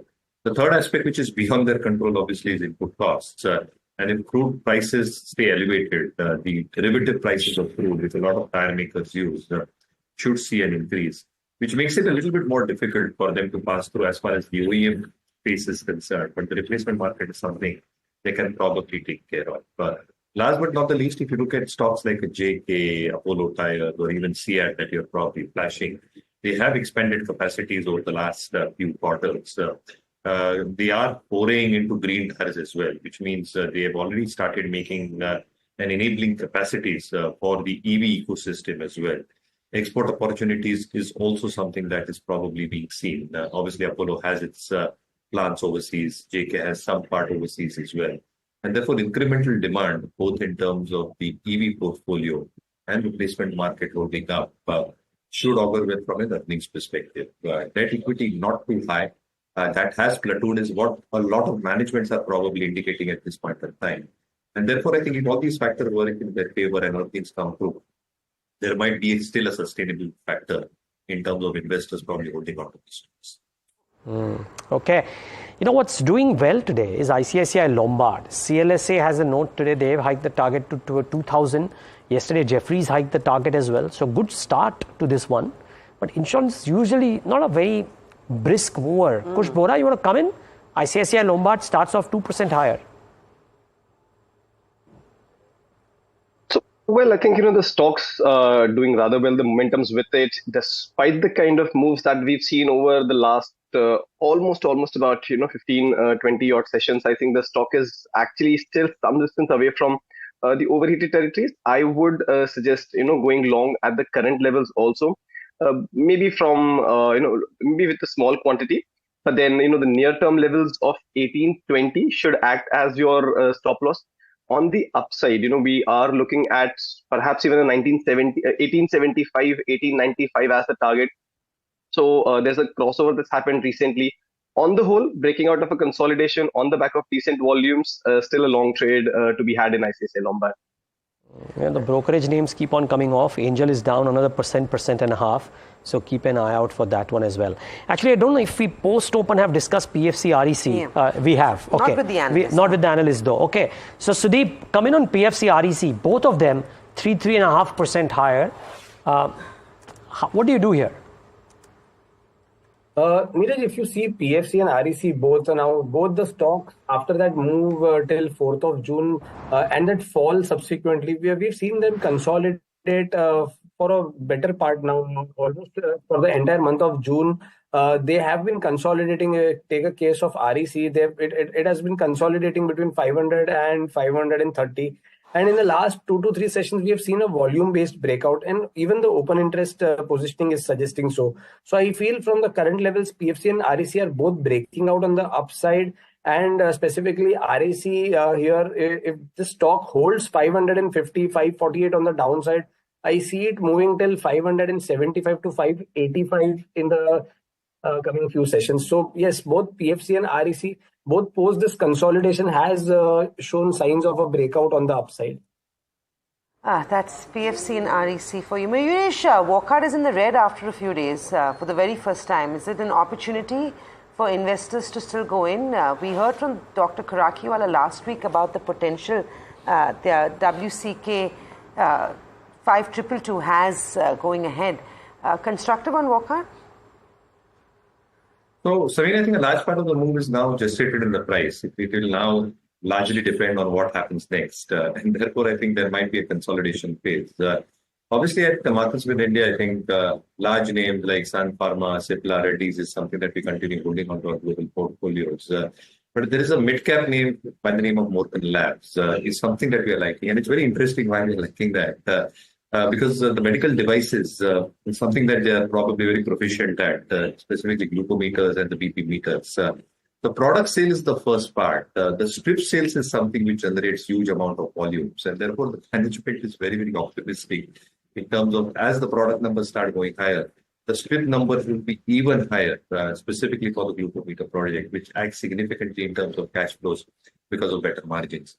As far as their core API business is concerned, 6 APIs are doing exceptionally well. A lot more in the pipeline to be introduced over the next few quarters, which augurs well in terms of both the top line perspective as well as the sustainability and improvement of margins as well. I think it's a very interesting mix and a very interesting model. The management seems to be very, very passionate. So if you go through the call, you look at the answers that the management have probably given for each answer, for each question that is probably being asked. And therefore, I think is in the right space. They are doing the right things. Hope they execute well. Okay, Morpan Labs. Let's see. They've had decent sales growth, FY24 or FY23, and great profitability growth as well. But let's wait and watch if that moves further. Marish believes it could. Thanks so much, all of you, for joining in today and giving us your thoughts on an important day with HDFC Bank doing what it is doing. But I must say, a clutch of other stocks also have done well. So interesting morning for sure.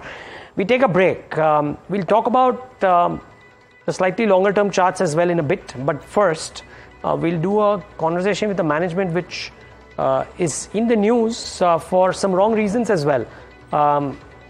Som Distilleries, Mr. J.K. Arora joins in on the other side. Stay tuned.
Right, Som Distilleries was caught in a eye of a storm by virtue of the child labor charges that were levied against a private company which was a part of the group.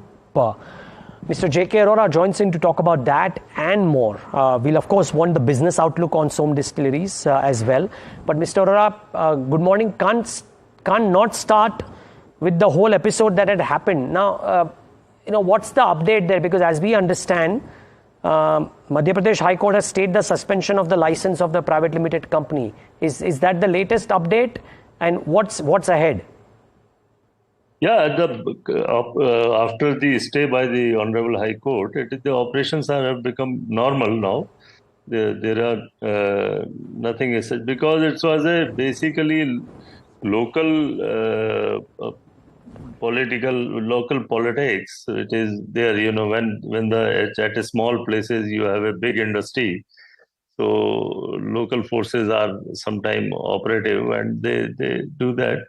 But when the fact remains fact, so this thing, the fact is that people in the area where this factory is located, they are extraordinarily happy. They have been well looked after. There is a very good hospital, school run by the company, which has got a free books, no fees. Mr. Arora, can I come in? Excellent. Mr. Arora, yes. Allow me to please come in.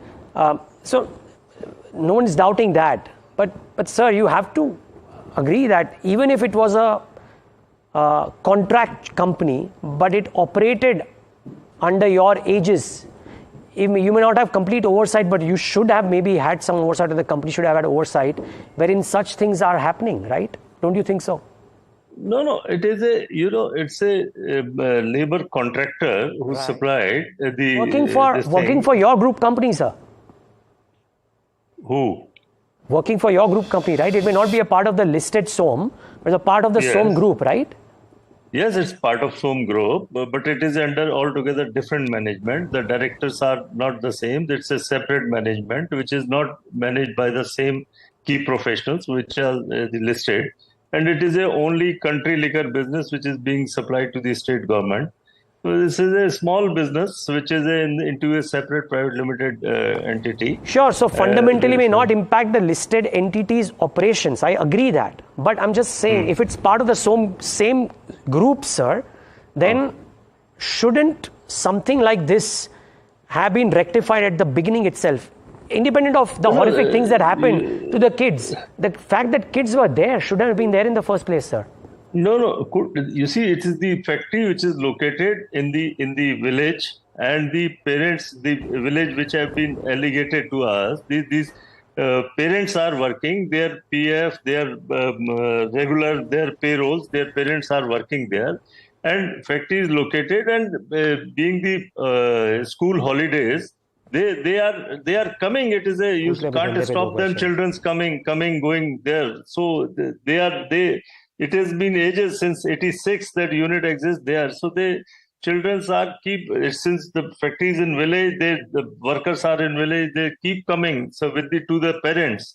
So it is not that that you can. There has been a process which has been abused by some local political people. So that's fine. The law will take its own course. There is nothing. We absolutely fine. There is absolutely no wrong. It has been highlighted out of proportion on the national media and all that.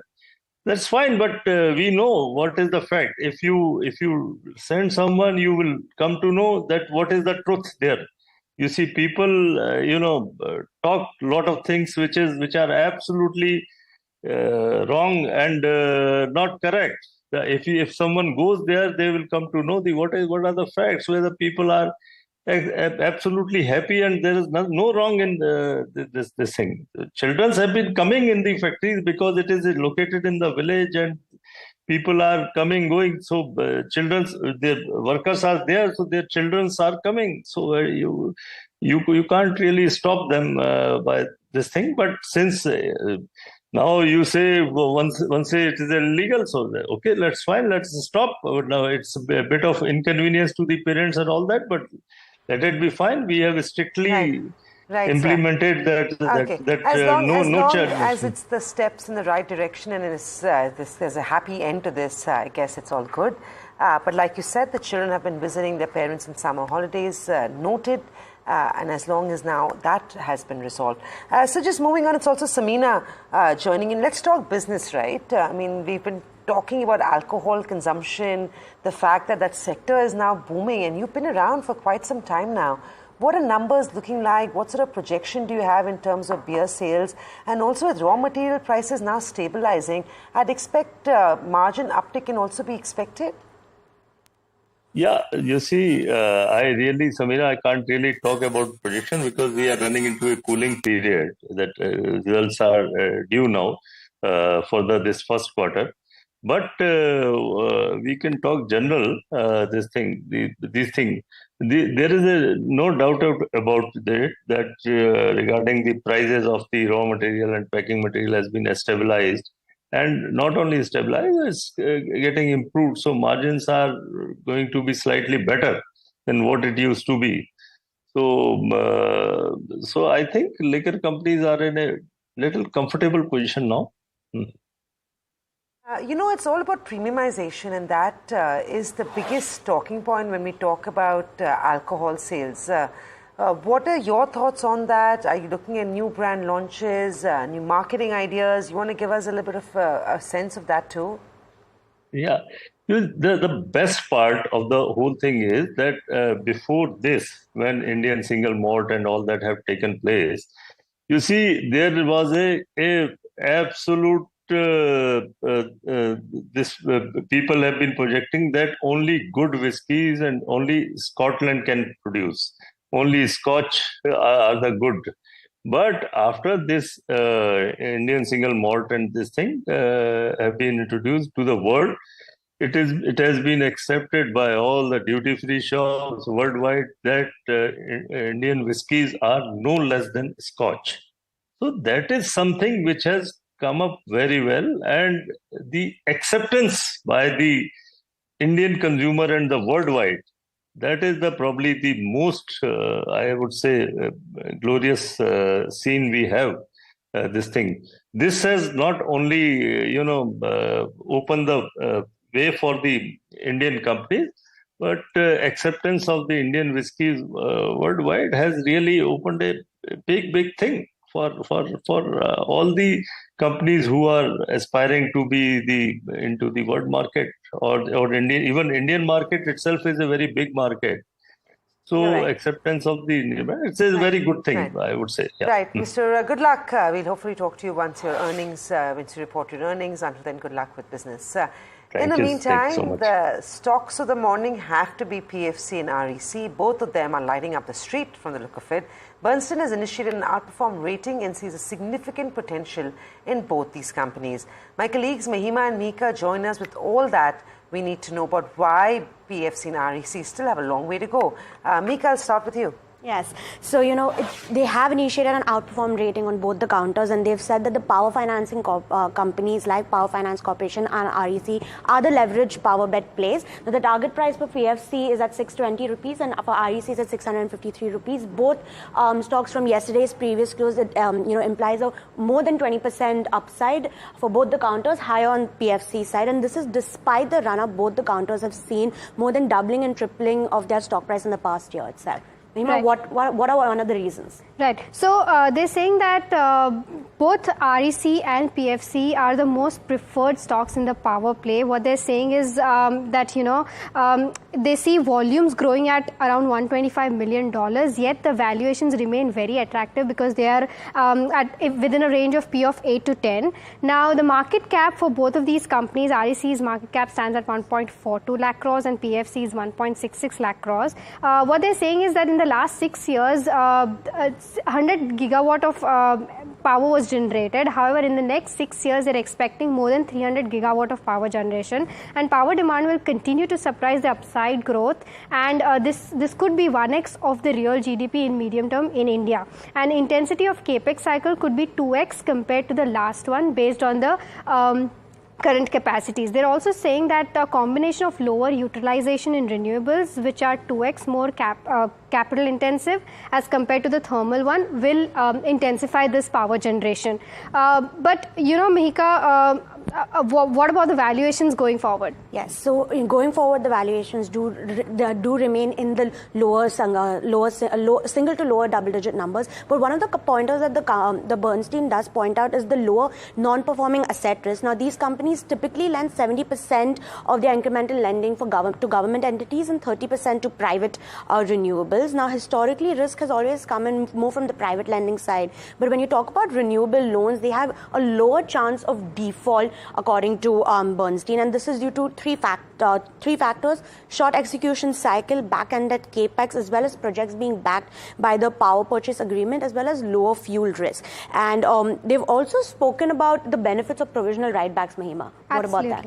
Absolutely. So in 2017, the government had released an order of 34 companies which were distressed because of thermal plants, and majority of the loans were given by PFC and REC. However, now, because of the shortage of power generation, these distressed companies are now picking up, and their capacities have grown from 40% in FY18 to 70% now in FY24. Now, 9 out of these 34 plants, the distressed problem was resolved in 2017, and 6 are in pipeline for NCLT resolution. So, the biggest contribution to all of these power companies has been Adani Power, and a new thermal plant is being built at 100 million.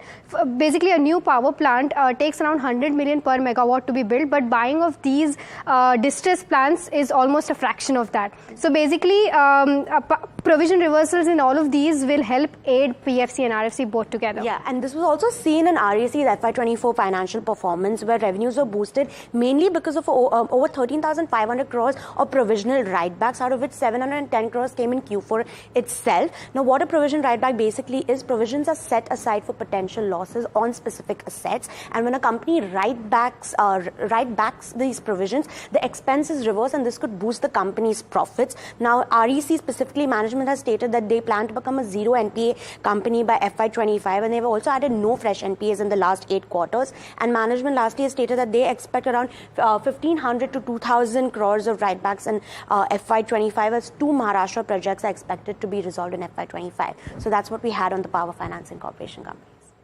Well, blowout moves for both of these. In fact, 4.5% to 5% higher. Thanks so much, both of you, for bringing us that update. What we'll do is take a break, but come back and try and talk to Dr. C.K. Narayan of NeoTrader on these and some other trends. Stay tuned.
Back with India Market Open, and good good time, really, when the markets look at hitting some heady levels to get in somebody who looks at slightly longer term charts and is largely constructive on the second half of the year.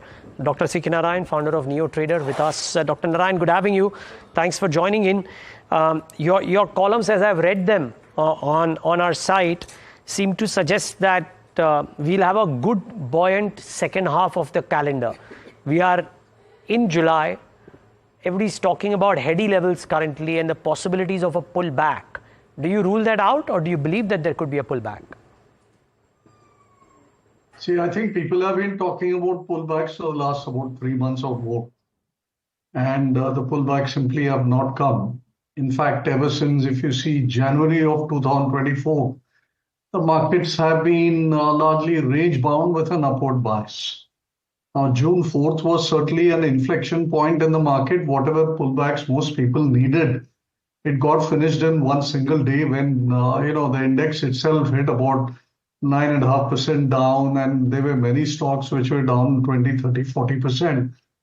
Now, ultimately, in retrospect, when you see some of the charts, let's say a year from today or 2 years from today, you'll say, look, there was a 30% pullback or there was a 10% pullback in the index, and that ought to have satisfied the requirement for a pullback. And so I think, but then, the very short life of that pullback is what is still keeping people hooked on to this pullback bandwagon.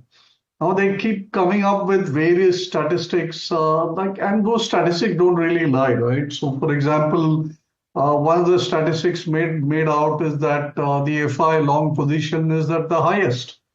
And not very recently ago, the point was also made was that the FI short position was at its highest. And then we had the big rally up from there.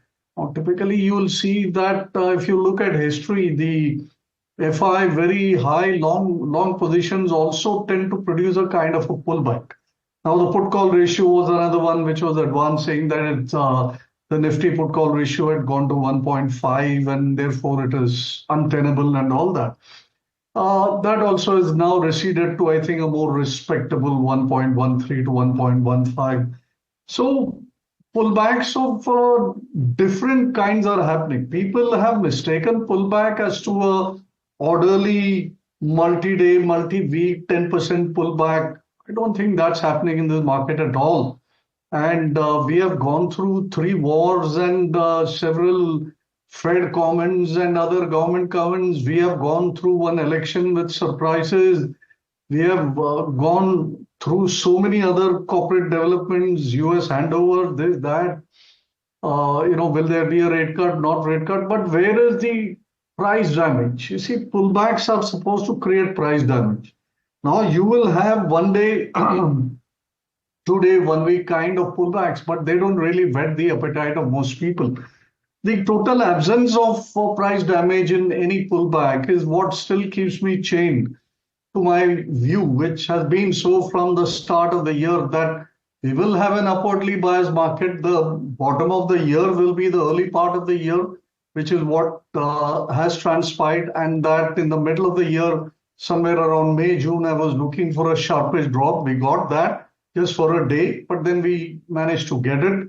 And therefore, I see no reason to change my expectation that the second half of the year will be anything but an upward bias. Narayan, hi, it's also Samina joining in. If the second half of the year is going to be seeing upward bias, what stocks do you think are going to lead the way? We've heard from Bernstein this morning that PFC and REC look quite well placed. Do you have an opinion on either of those stocks?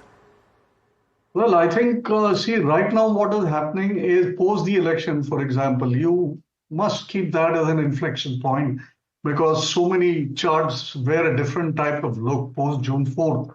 Within that space, if you look at certain stocks like PFC, REC, etc., they have all gone whichever set. So there are some bunch of stocks which are above June 4th high. There are a set of stocks which are below the June 4th high, and there are some which are struggling to reach there. So the market is kind of divided into how much of rally was produced post 4th of June. Now, among the PSU camp, so some news has burst open today for REC, PFC, etc. So you're seeing that powered advance. And this is typically the move you're seeing post June 4th. Wherever good news emerges, the market is more than willing to reward it. That clearly bespeaks of a bullish mindset which underlies the whole trend right now. It has been so for the past couple of years and it continues to remain so. 4th of June was just a blip in the overall uptrend. So the way the market is, the first of the big macro event from this government will come with the budget, which is probably about 2-3 weeks away. And by then we'll also have an idea about the corporate results flow. I think those two will set the stage for which sector and which stocks will actually be patronized going forward into the month and thereafter. I think currently we are a very, very stock specific kind of market. We have been for the past about 15 days or more.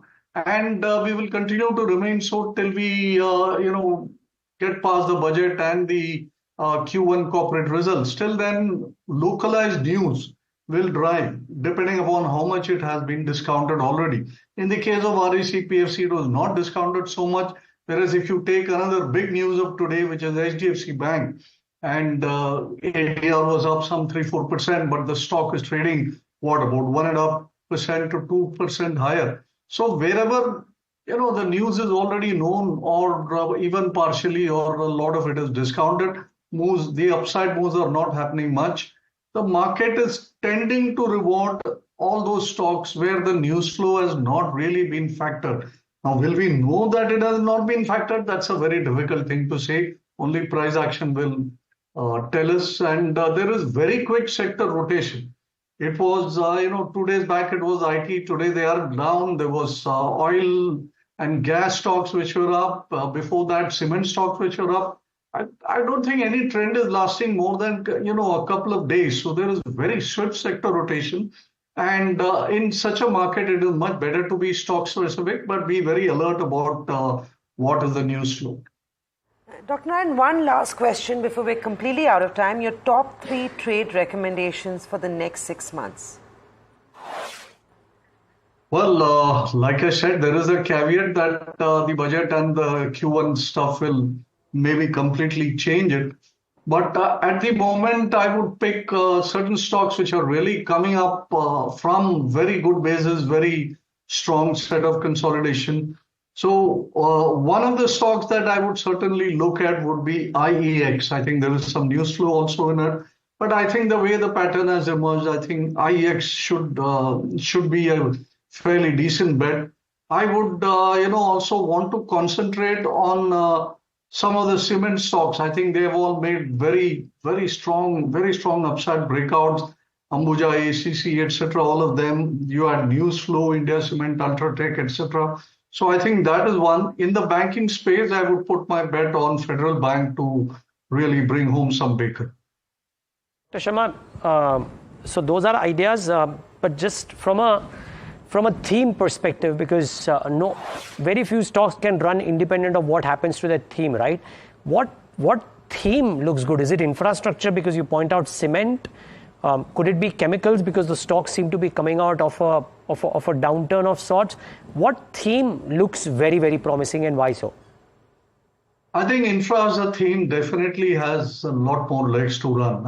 I really wouldn't be too gung-ho about chemical stocks. I think chemical stocks today are where IT stocks were some time ago, where people were finding value. And then they kept finding value, but the value did not emerge at all. And then they have this periodic runs with the market. So I think chemicals belongs there. Chemical sector is also so varied that very difficult for a individual investor to know which chemical price is going up or where capacities are failing or getting added or all that gamut of things. So I don't think I'll put my money into chemicals as a theme, but certainly infra as a theme is something I would definitely want to play, and within that cement would be part and parcel of it. There is an offbeat theme which is emerging. There aren't too many well-known stocks there, but this data center thing is something that I'm paying a very close attention to. I think lots of allied sectors and segments which are tied to this data center theme. So that I think would be a very big emerging theme into the future, because technology, real estate, and cable, and so many things are tied to the data center thing. So I think that would be a very interesting area going forward. Right. Thank you very much, Dr. Nair. And I wish we could have chatted with you longer and more often, but we'll hopefully see you soon again.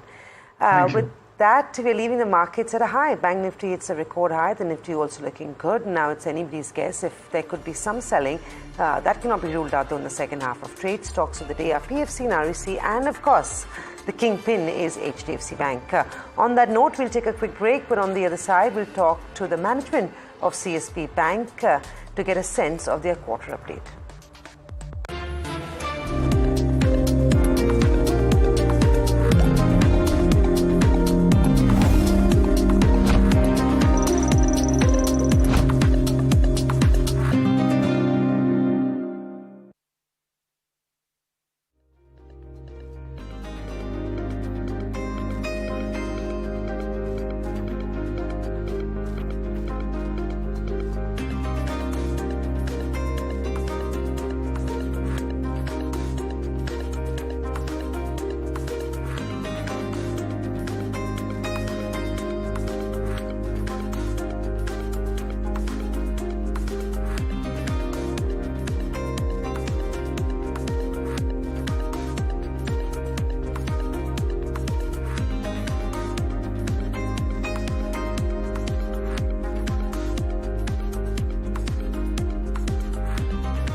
Right. On the note that all-time highs for the market, there's a new listing on Dalal Street. Vraj Iron and Steel set to list 207 per share was the issue price, slight premium presumably, but the markets is what is driving attention because the index is at an all-time high. So keep that in mind while you look at a new listing as well, that it's happening on a day when the Nifty is looking rock solid. HDFC Bank is driving the index higher, yes, and Nifty Bank higher, but a lot of others are also doing well for themselves. So that's to be kept in mind, that there is a lot of optimism around the index itself. Now, is this topping out? Dr. Sikinara doesn't believe so, but let's wait and watch what happens there.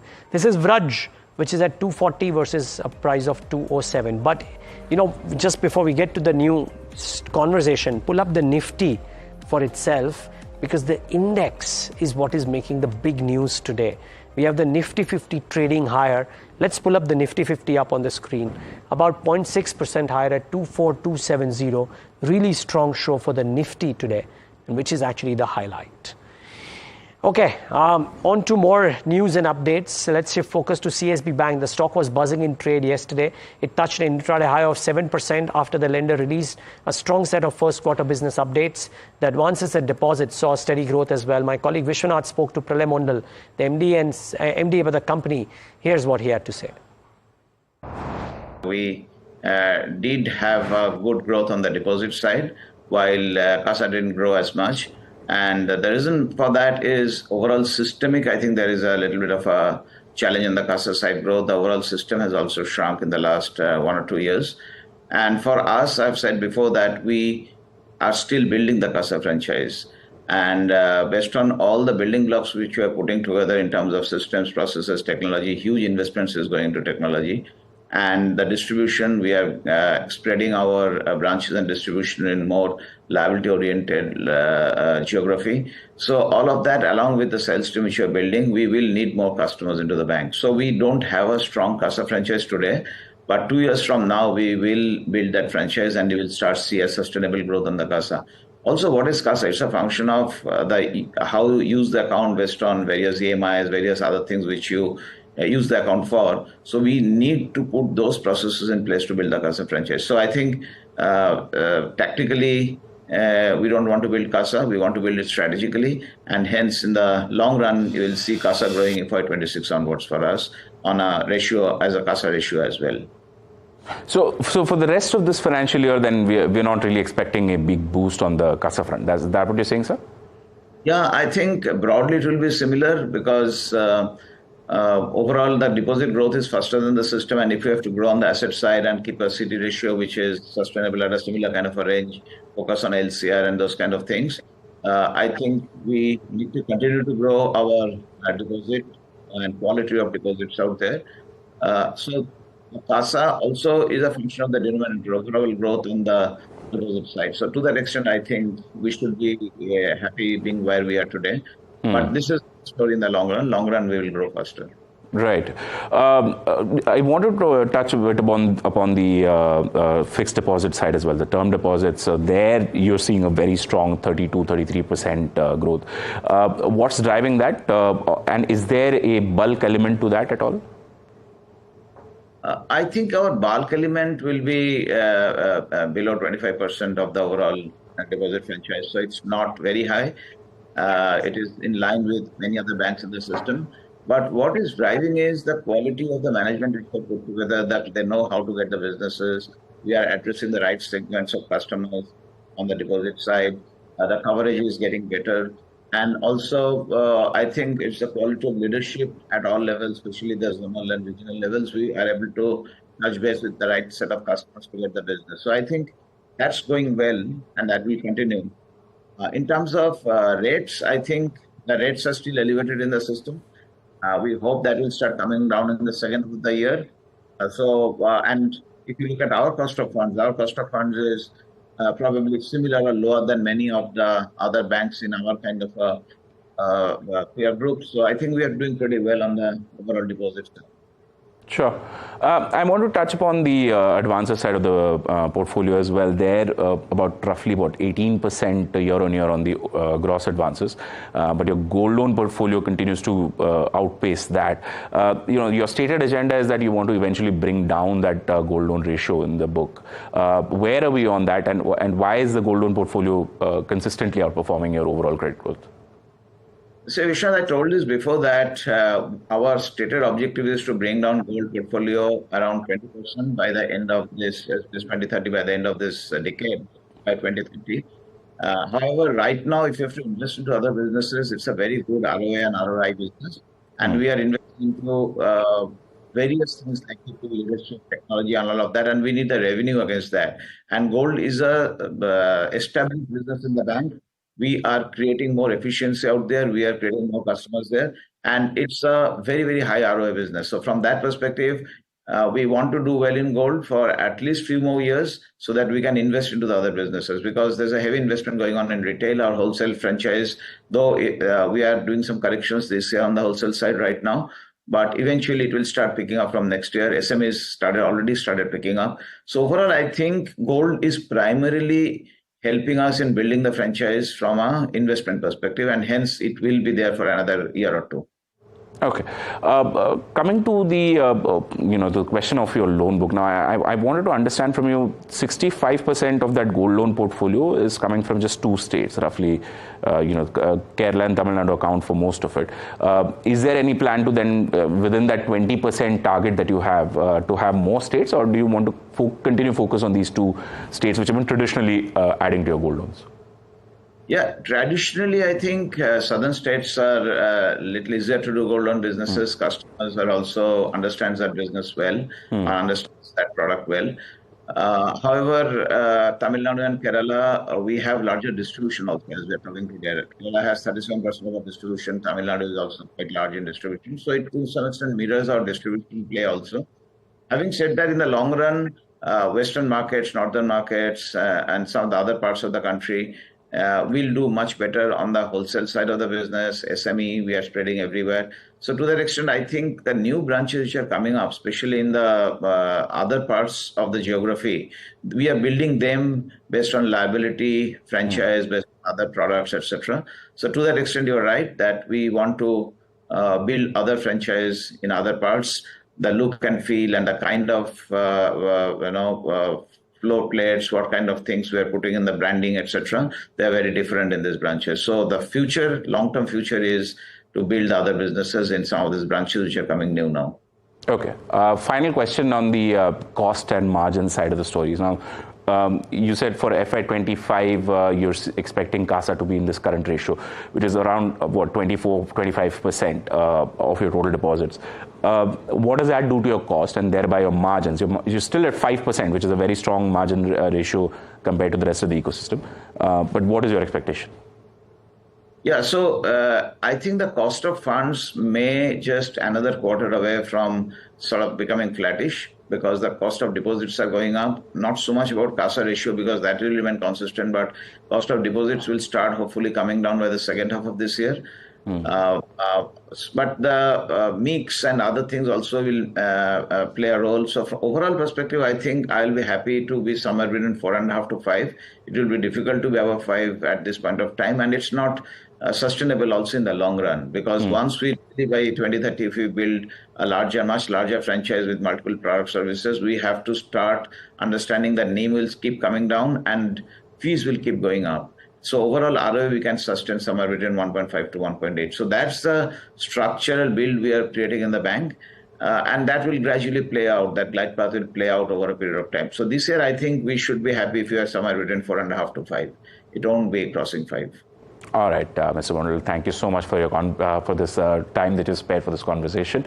It's a pleasure talking to you, sir. It's always a pleasure, Vishnu. Thank you. All right, so that was Pralay Mondal, the MD and CEO of CSB Bank. Continue watching NDTV Profit for further news and updates.